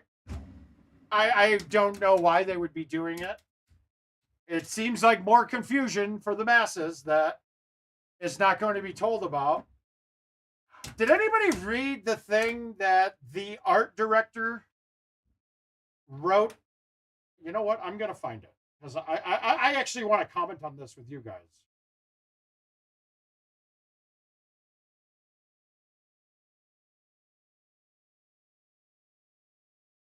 Oh, no, not going to be there. It's going to be under me. I would like to read this to you because what? Oh.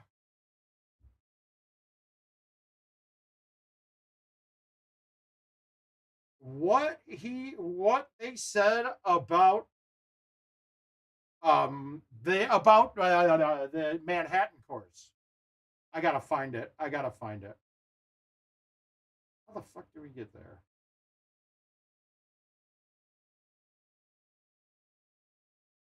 Where is it? Oh no, we gotta go here. Let's go to recent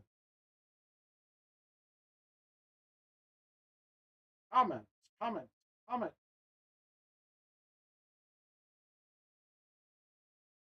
Information about portrait shirt. We're almost there. Yeah, the 9-wood's big.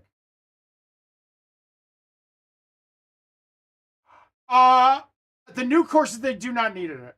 Yeah, but the bad part isn't that. That's the good part. The bad part was the reasoning that they gave. And I was absolutely appalled that you're telling me that you tested it on one TV setting when your machines are fucking in bars around the nation. You don't have standardized televisions. And that's the reason why. Well, one, they're incorrect. He said that dynamic is the default for it. And that actually can't be true. You can't have the default of an electronic be the most power consuming menu option of it. They default to standard because it's a low power setting on new TVs now. It was absolutely nonsense what they said there. Basically, what it tells me is they're not doing enough testing if they're testing anything at all. It was embarrassing to read. And everybody like, oh, thanks for the transparency. I wouldn't be transparent if what the transparency is going to show that we don't do a good job. It was insulting almost. And I know I read into things a bit more than most coming into stuff like that. But that's what that says. That's 100% what it tells me. You guys don't test enough. And I'll tell you this, even on the non-dynamic game mode, non-dynamic mode, and +2, they said we keep it on game mode. If you put it on game mode and you're playing it, you would have noticed that the game looks like shit on game modes on any Samsung TV. It delays. So how are you telling me that's how you're testing it on game mode? It looks like shit and it does not play right then on game mode. So this goes into the part that I was talking about earlier, that no one there has the knowledge of the game, the playing of the game, that they can adequately test anything ever. Embarrassment.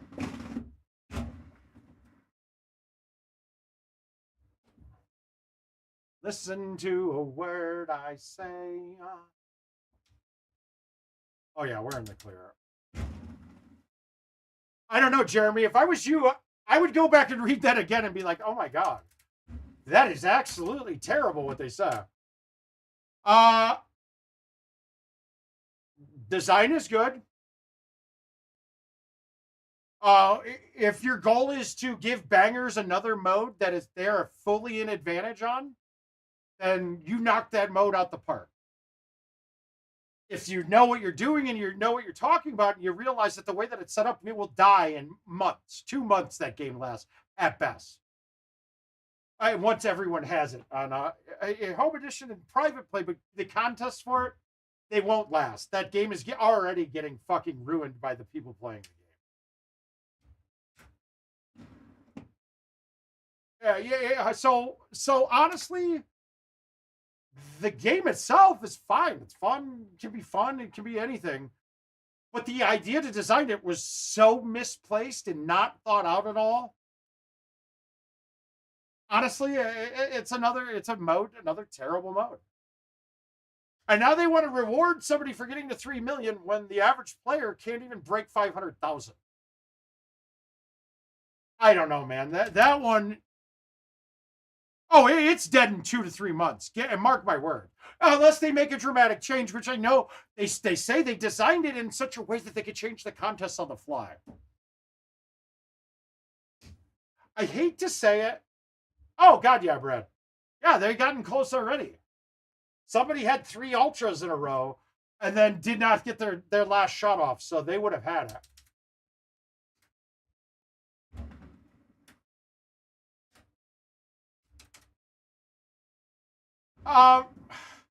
At least Money Shot isn't just a banger game mode. Every game mode does because they're fucking greedy. I mean, the whole mentality of a banger, you have to be parasitic and greedy. I know, I was one. Fortunately, I found other ways to get money off of GoldenTeeTV, right? Back then, like getting the machines or having a location, like it was, I liked that better, so I didn't have to just take advantage of a system to make money.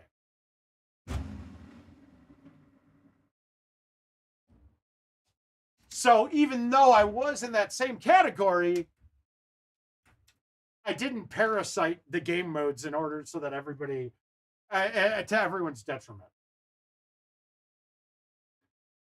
And if you think I'm wrong, why does Silver Strike not have prize play anymore? If it does, it's very, very, very few games. Oh, why does Power Putt not have... Okay, that was an Invisileaf. That was great, but that's okay. Why does Power Putt not have a daily contest really anymore? Because the best bastardized that as well. And I'm not knocking the people that do it. They just didn't have any foresight to realize that they were the ones killing their own honey, their own bread and butter. Which is why I'm telling you right now. Oh, I could be a top player in Target. It's not for me anyway. I think it's a stupid game mode. Honestly, closest to the pin is my... Look, dude, at least that game mode you're trying to make shots.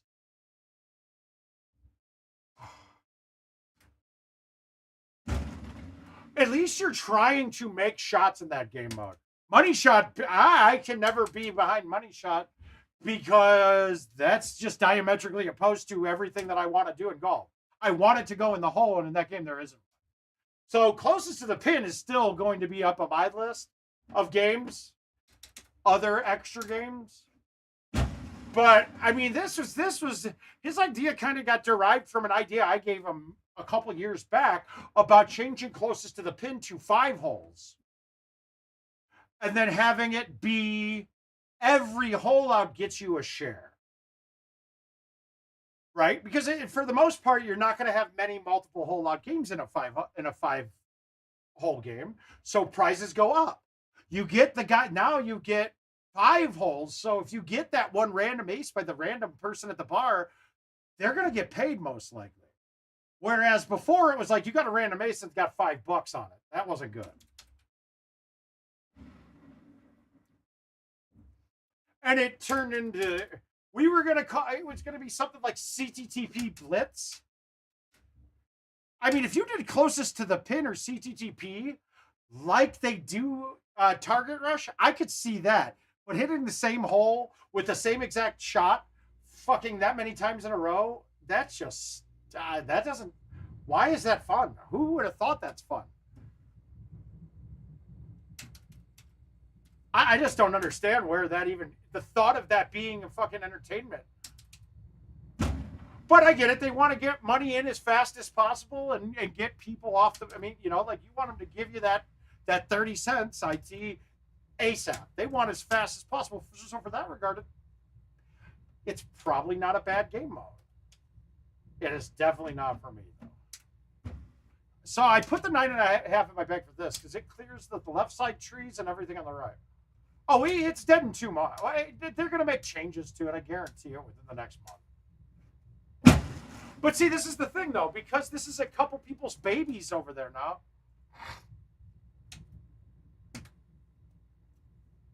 Oh, yeah, we watched it. Of course we did. We talked about that ad nauseum, and it was all the shots of the week. Yeah, Luna and Haas, they did some things. Probably the best match ever. It probably was. If I would have finished mine again, if I would have been able to not fuck up against Haas, the one that I posted in Word of Mouth a couple weeks back, that's on GoldenTeeTV, where it's me and Haas, and it's a best of 5 and then a best of 3. And I'm the king of the hill, but we had a game on Rhineland that was, I hold out, he holds out. I aced the designer hole, the windmill hole, with a nasty shot. He double eagles the next hole. I aced the hole after that. I believe he follows it up again. And so then I'm in the lead, going, playing, and I fucking whiffed the ball on a late hole and fucked it up. Kirk, you're in the community, man. Oh, God. What did I... Now, your cuts do work on chips. It's a little harder to accomplish, though, and this is not going to work.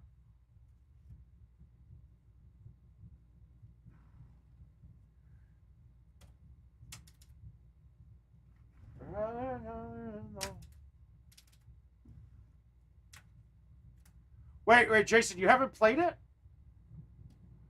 Wait, Jason, did you just say you think it's a great game mode for people like yourself? I'm excited to play it. It is absolutely not a game mode for you, dude.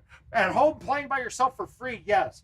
You are not, it is a bad, if you go to the bar and play it, you're throwing your money away.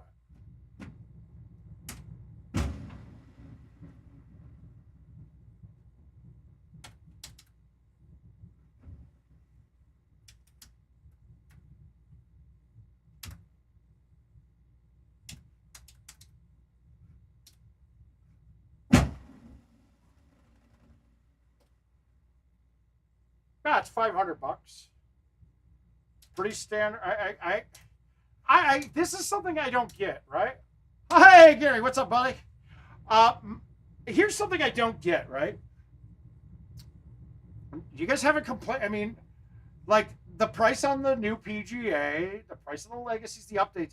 This is all consistent over for the last decade. In fact, if it followed the rate of inflation since they made the machine should be way more.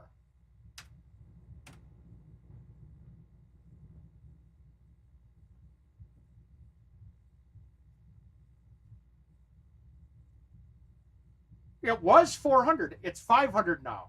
One, there's more content being added, so that's it. But then if you take inflation into account, and we went from having, it was 400 for 5 courses, still 400 for 7 courses, still 400 for 7 courses and 2 remasters. You know, not so. It should have gone up.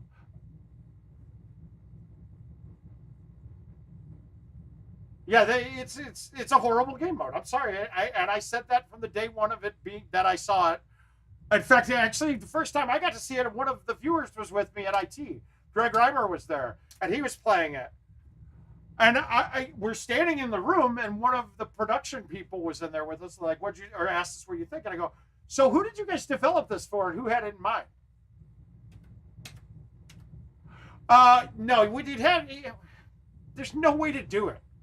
A speed game with a graduating fucking slope for scoring. No, dude, it's you have to be. It can only be a local thing. Having contests with it overboard, it doesn't make any sense. Most people are going to get ass raped in it, unless we use it to divvy up the ass rapings. Where I'm saying that a 30 game limit through all modes. Meaning that you can't play 30 prize play, 30 closest to the pin, 30 money shot. Every game, you can only play 30 total. Guess what that does? Fine, if somebody wants to fucking hoard target rush for 30 games, great. Cool, but that's going to be the very few and far between. So now those people will only get to play, they won't play 30 games of the prize play. So you don't see the top player in every fucking game all goddamn day. Nixie, I think that JoJo's doing fulls on it from what I understood now. But once again, dude, it is not a competitive game for everybody. Let the bangers fucking play in games with themselves on it. That's it. It's as bad as close. It's like none of us. I keep lumping, but look, you guys don't have a chance. You have a small chance occasionally to win closest to the pin when it's closest shot. You have zero chance to beat me when it's 9 out of. You have to be the closest total distance out of the combined total shot. You just don't. You don't have a chance. If you do, it's a 0.01% chance where it used to be a 5% chance.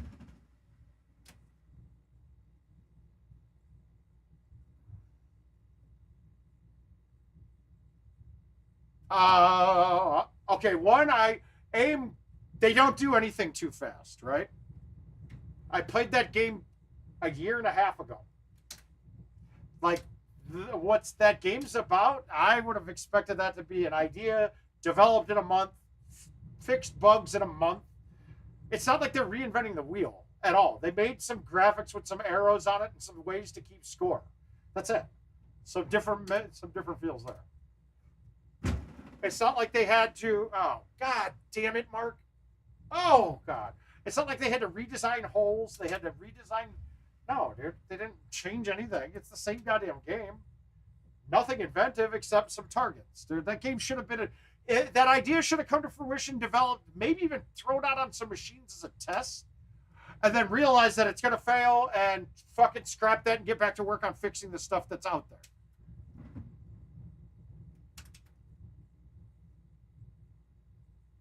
Yeah, that's how long ago it was developed. Probably 2 years now. So we played it. I saw a test version of it the time I was at IT before that, but we played it the weekend before Dallas last year.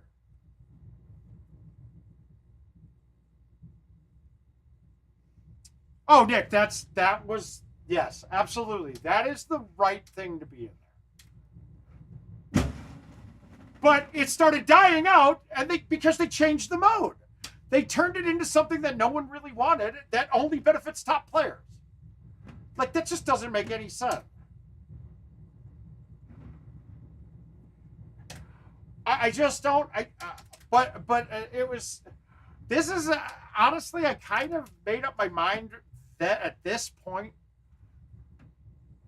when I asked, I said, "All right, guys, you did a great job designing it. It looks cool and things, but who's it designed for? Who do you think this is going to get their interest and draw their gameplay?" No one had an answer. The answer was, "I don't know. We didn't really think about that." I go, "Wait, did you guys do a meeting or something, to a storyboard talking about the idea where you had a mock write-up that you showed off or anything?" He's like, "No, I just had an idea and went with it." Explains a lot. Now, that could be totally untrue from what I was told, or from what was told to me by people that worked there, that were developing it. But what have you, if it is that is really bad. That would go along in lines with their testings. Well, right, exactly, Nick. You guys can't come. If we played 10 closest to the pin games the way it was now with the total distance, you might not beat me once. You could have your best, but I'll win 9 out of 10. Unless it's other top players. So that means it's a game that caters to me. 100%. There's no way to handicap it. If you division it off, you wouldn't get enough fucking breakdown.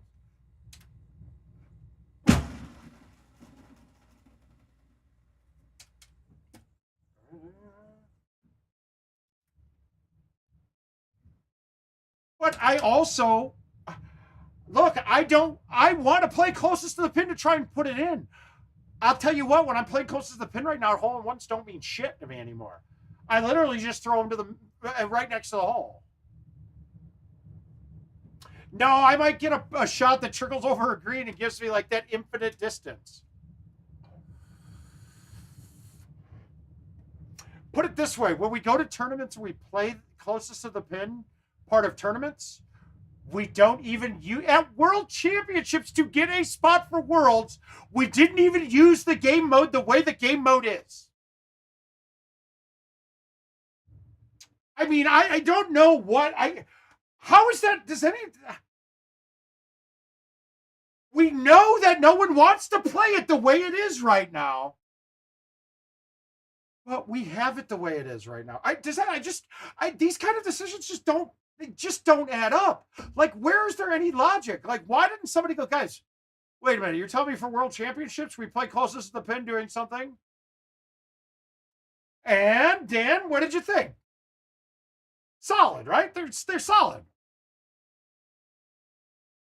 I think I might have been a little underwhelmed because it's 4 GT courses and then 1 PGA. Because does that not like show anybody how disconnected the thinking is? Like, we know that the game mode sucks the way it is. So when we're at World Championships, we're going to totally ignore the way the game mode is and play it the way it used to be. Why did we change it then? If it's better the way it was, why did we change it? It's just the sand. I've heard one player out of the thousands of people I've talked to that thought that the sand being sticky was cool or a good idea. Why did we do that? Yeah, they're fine. They're good. They're good. Not the best courses of all time by any means, but they're solid. I think the best course is Manhattan once we get to see it. But I've literally only played, I played about 4 cycles back when it was not out yet. I only played 2 cycles. And that's it. That's another one that, I was totally duped and lied to on that one.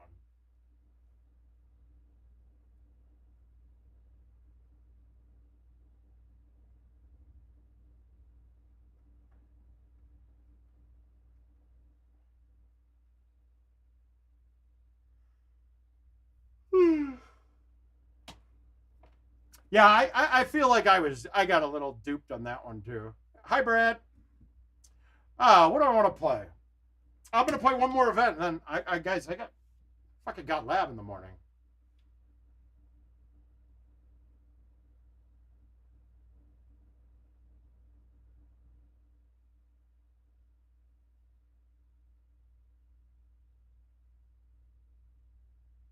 Yeah, Jason, that's ridiculous, dude. I understand that. Look, dude, you're playing in a tournament for prizes, right? If you're unable to compete and win the prize, but that's the thing, though, Jason. You play, you will get your dollar back all of the time, pretty much, right? All right, what course do we want to play? Let me look. We'll go through here. Yeah, Jason, that's absolutely kind of nonsense, dude. That's like the whole I need a trophy thing for 17th place. No, not interested. A T, fine, but the whole point is what you're saying. What you're not really realizing is what is that going to do for the average player to play more games? That does 0. Quite frankly, all of the problems and things that I said probably doesn't affect the average player at all either. Putting being fucked up. The 120 leg. Jesus, aim. Enjoy yourself, bud. That's crazy. All right, let's go. We got one more in me. I got a lab to do in the morning. I got a lab tomorrow and a law class. So.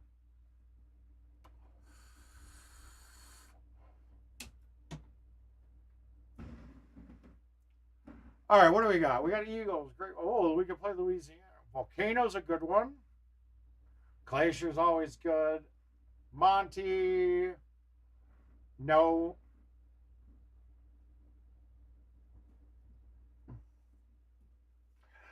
And you know, it's well and good. I already, you saw me stop on that and shake my head and say no because I knew that's what you'd say.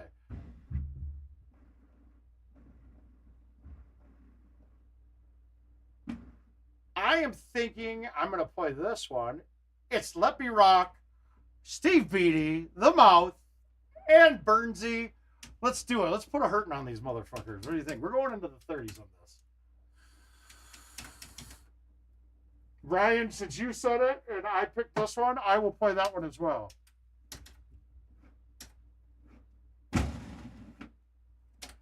I think this is just a good course, to be honest with you.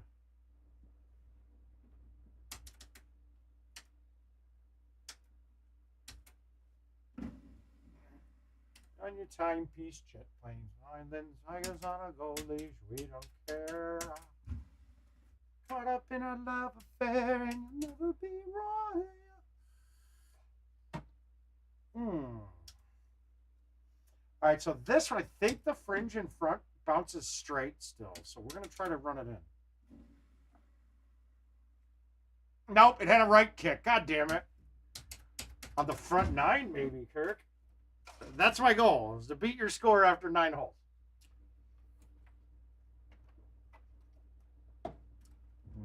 And I will clap the close. Count our dollars on the train to the party.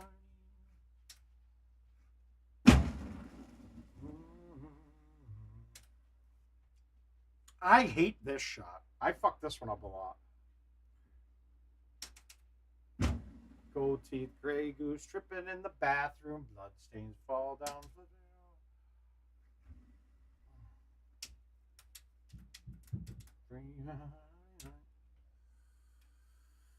All right, we got an easy boxer. Hi, Maddie B. All right, so that's 5 wood does not clear that. The 6 does sometimes, and that probably would, but I'll be short. So now I got to think either go around or high tee. Well, thanks, Brad. Yeah, I saw 2. I got a coupon for 2 hats that I loved that I saw an ad for from the NFL shop that were discounted with a coupon like 47% off, and I was like, sweet. And of course, they don't have my size. Then I see these ones, this one and an orange one and a white one like this, and of course the coupon codes don't work for those. I got duped. I still bought them because I like the fucking hat. Will never be royal. I'm a little worried, Brad. I was bored. Yes, Tick, I can. Absolutely will. Okay, so I have 2 standard sets, right? 2 standard bags. The only difference between these 2 bags is having an 8.5 310 driver or a 9.5 300 driver. That'll just change for whether a couple shots I need the extra height on. Generally, it'll be the 8.5 driver and the 10.5 driver, unless I need a higher lofted, longer driver with the 8.5 to the 9.5. So this bag, it's my 8.5. And there's a reason for the 8.5 on this one specifically, like why I wouldn't use the 9.5, and we'll maybe get to it. Then 10.5, 290. This is the 22-degree lofted one. If you're building a bag, this goes in every build-a-bag I has it now, except my par 3 bag. Standard 3 wood, 275. I'm telling you right now, the other ones are not broken, but comparatively to the overhead meter, they have a different flavor profile. So most players will not use the off one where it's 280 or the 5 wood that is 255. And part of the reason you don't want to either is because if you're watching the show to learn, you want to have the same shit that I have, right? Or when it is the same club, you can have your irons be different, all that goodies, and realize that you just have to adjust. But when we're having like a 5 wood, there's not enough difference between a 255 and a 250. And there's good reasons why we don't use the other ones, mainly because we've been using the same 5 wood, 3 woods since Golden Tee 1999. Then 4 wood, 5 wood, 6 wood. You're going to choose one out of the 7, the 8, or the 9. And I explained a little earlier in the stream why the 9 is the only way to go. But it's a 2-yard difference between the 8 on your carry distance and the 8 to the 7 for a medium tee. But highs and lows, the carry distance are the same. So I'm getting all this extra height with the 9 wood for the same distance, which is great. Then a 4 iron, 5, 7, 8, 9 G wedge. Now, if you notice, I try to keep the same gap or a relatively close gap between all of my irons, because what that allows me to do is, okay, 7-iron. Ooh, that's a little short. Okay, that's right then. Oh, 7-iron. I need less color. Oh, that's it. Oh, wait, it's in between still. Oh, I can high T the 8. Oh, so with high T, low T, moving front and back on the boxes, everything, I have thumb shots for every distance in between all of these irons. It's important on those irons because those are the irons that I'm going to hole out with the most. So I want to have those thumb shots available to me. So I want the style of shot that's going to be the most hole outs and the distance to be the most hole out. Done. Easy. And that's it. And then a putter. That'll be pretty much every course will use a version of that bag unless I need a specialty club for a certain hole. Holes like Rhineland 18, I need to have the 0 hybrid for a couple of setups. Winding Pines hole 14, you don't need it to get a birdie on the hole, but it's an eagle hole almost every single time with that club. But without the club, it's not, so I have the 0 hybrid in my bag. I think on Pelican, they've got the 0 hybrid. Then Eagles Peak, I think that's the Super Spin 2-iron is a necessity or at least a very great benefit club. So that's in that bag. So then I had to adapt the rest of the bag accordingly to fit it in. A lot of the times, if I need to fit in a specialty club that I call a specialty club, it's going to be at the expense of either my 4-iron or my 4 or 5 wood, depending which one I think I can do without more on a course. Make sense, Yestic?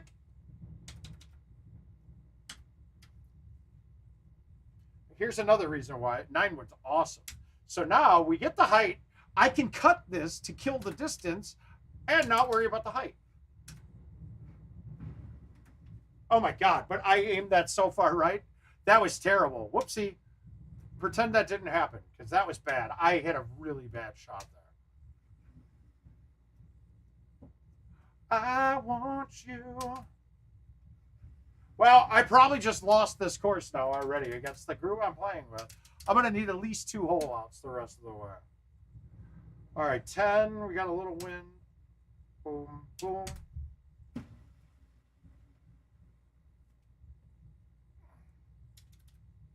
In the floor, we dance there. We don't. Yes, hopefully that's what you were looking for, man.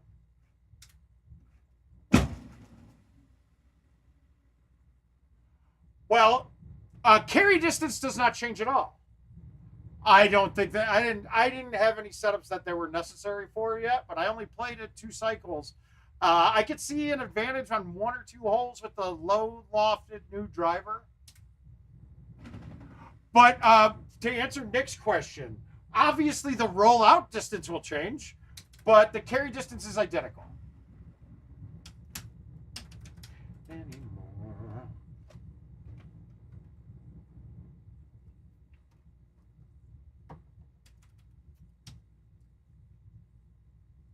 All right, we got options. We can go over the top, but I don't like going over the top here because I'd be hitting a 9 wood, which my carry distance is about 240 for the high T 9 wood.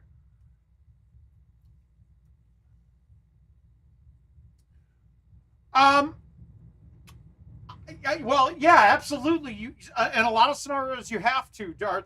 But I generally go up an extra club than what most people would anyway, so I don't necessarily have to. But I do it pretty slow. Brad, 0 difference.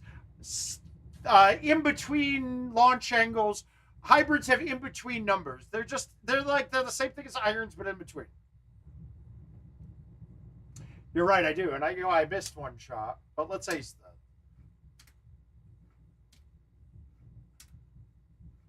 that. Yeah, I agree. There's a shot or 2 where you could go under trees that I think a low T 8.5 may hit. They didn't when I hit them before. But where that 7-degree driver might come into play might be nice.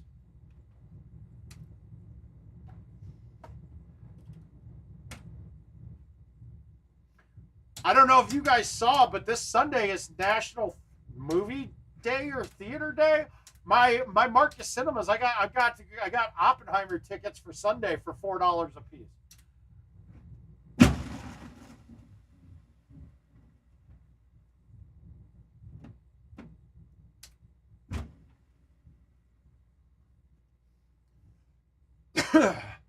But in general, yes.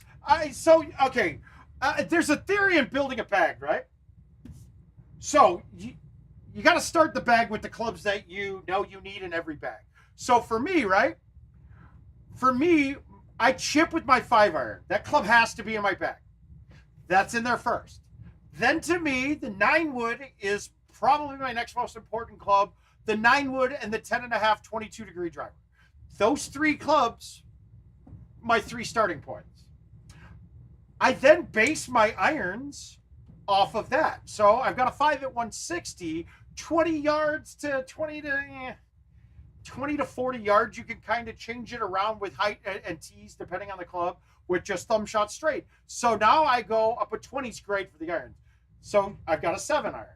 That's 20 yards less at 140. I have an 8-iron. That's 125. I mean, but that's the closest I'm going to get. Then I have a 9 at 100.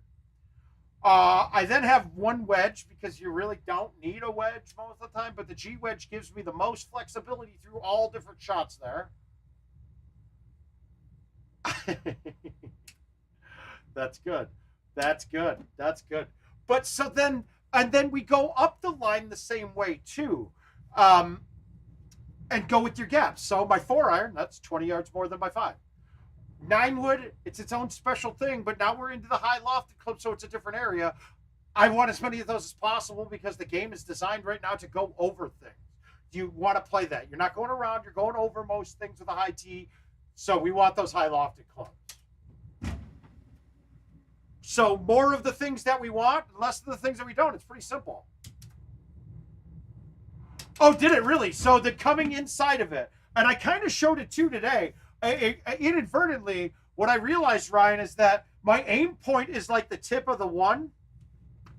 So when I do non-spinners, I'm hitting it to the tip of the 1 because it's not spinning. And I've just got my mind and body become attuned to hitting it there. So you want me, you want me. Good night, Jason. Just a dead man walking tonight. All right, so I've aced this. I've got 2 aces. I got 2 YouTubes with aces on this hole. Obviously not on this setup. And I haven't been able to drive it with Stouts, to be honest with you. Just because you need the helper win. We're on, baby. Now see, that don't make no sense. I didn't lay off of that much. I hope you see my face. Young blood, you want me, you want me. Okay, so this is why it's the 8.5 and not the 9.5 on this course, right? All right, the 10.5, I'd have to cut it in without a straight line going here pretty much. That's probably on, actually, going right there. But we're going to just play this like this.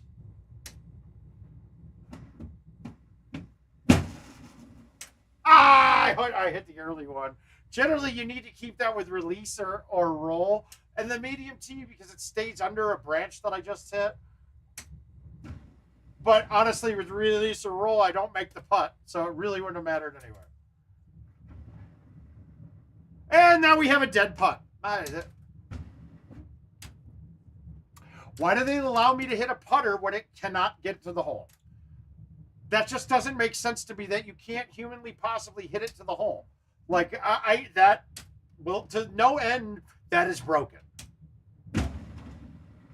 I'm sorry, there is not a time on the course outside of 100 yards that you can't get a putter to get that far.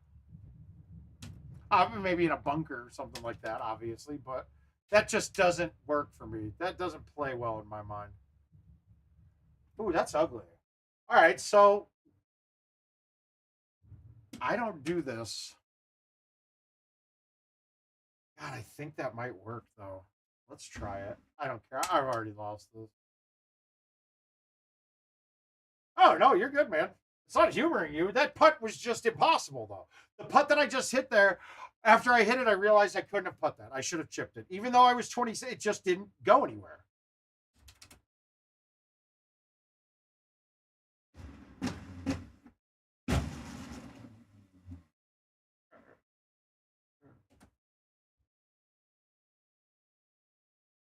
Oh, good man. All right, so where are you from, Yez?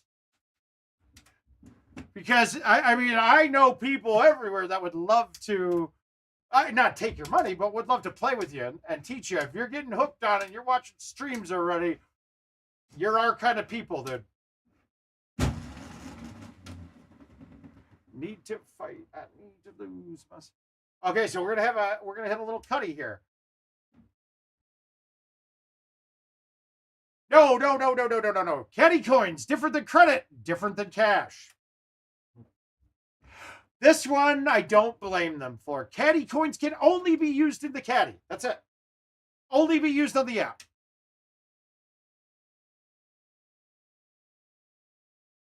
Wait, where did you say? I didn't say it. Oh, you mean games-wise. I thought you meant location. Yeah, that's all you got to think of. Caddy coins, caddy only. Caddy coins, caddy only. If you use the app to purchase something or run your credit card, you will be given caddy coins. That's the only thing. Yeah, it doesn't. Yeah, but it can only be used to buy anything in the app. That's it. Caddy coins, caddy app. That's it.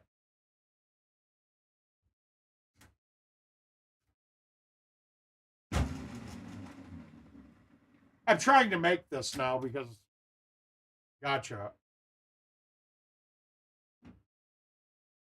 Oh, there he goes. That's what we're talking about.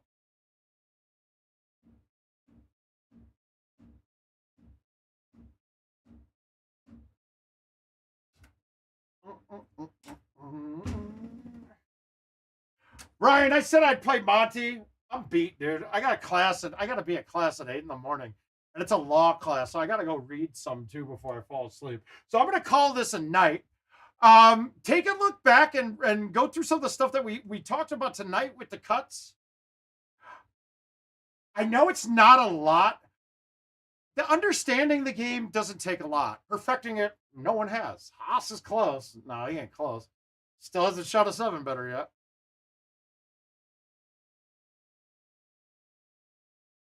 Yeah, stout balls are perfect, man. Good shit, yes. Well, let us know where you're at. We'll be back live on Monday night again. 8 p.m. Monday night, new event. Hopefully better than the crap we got this week. Love you guys, and we will see you then. Word of mouth is out. Good night.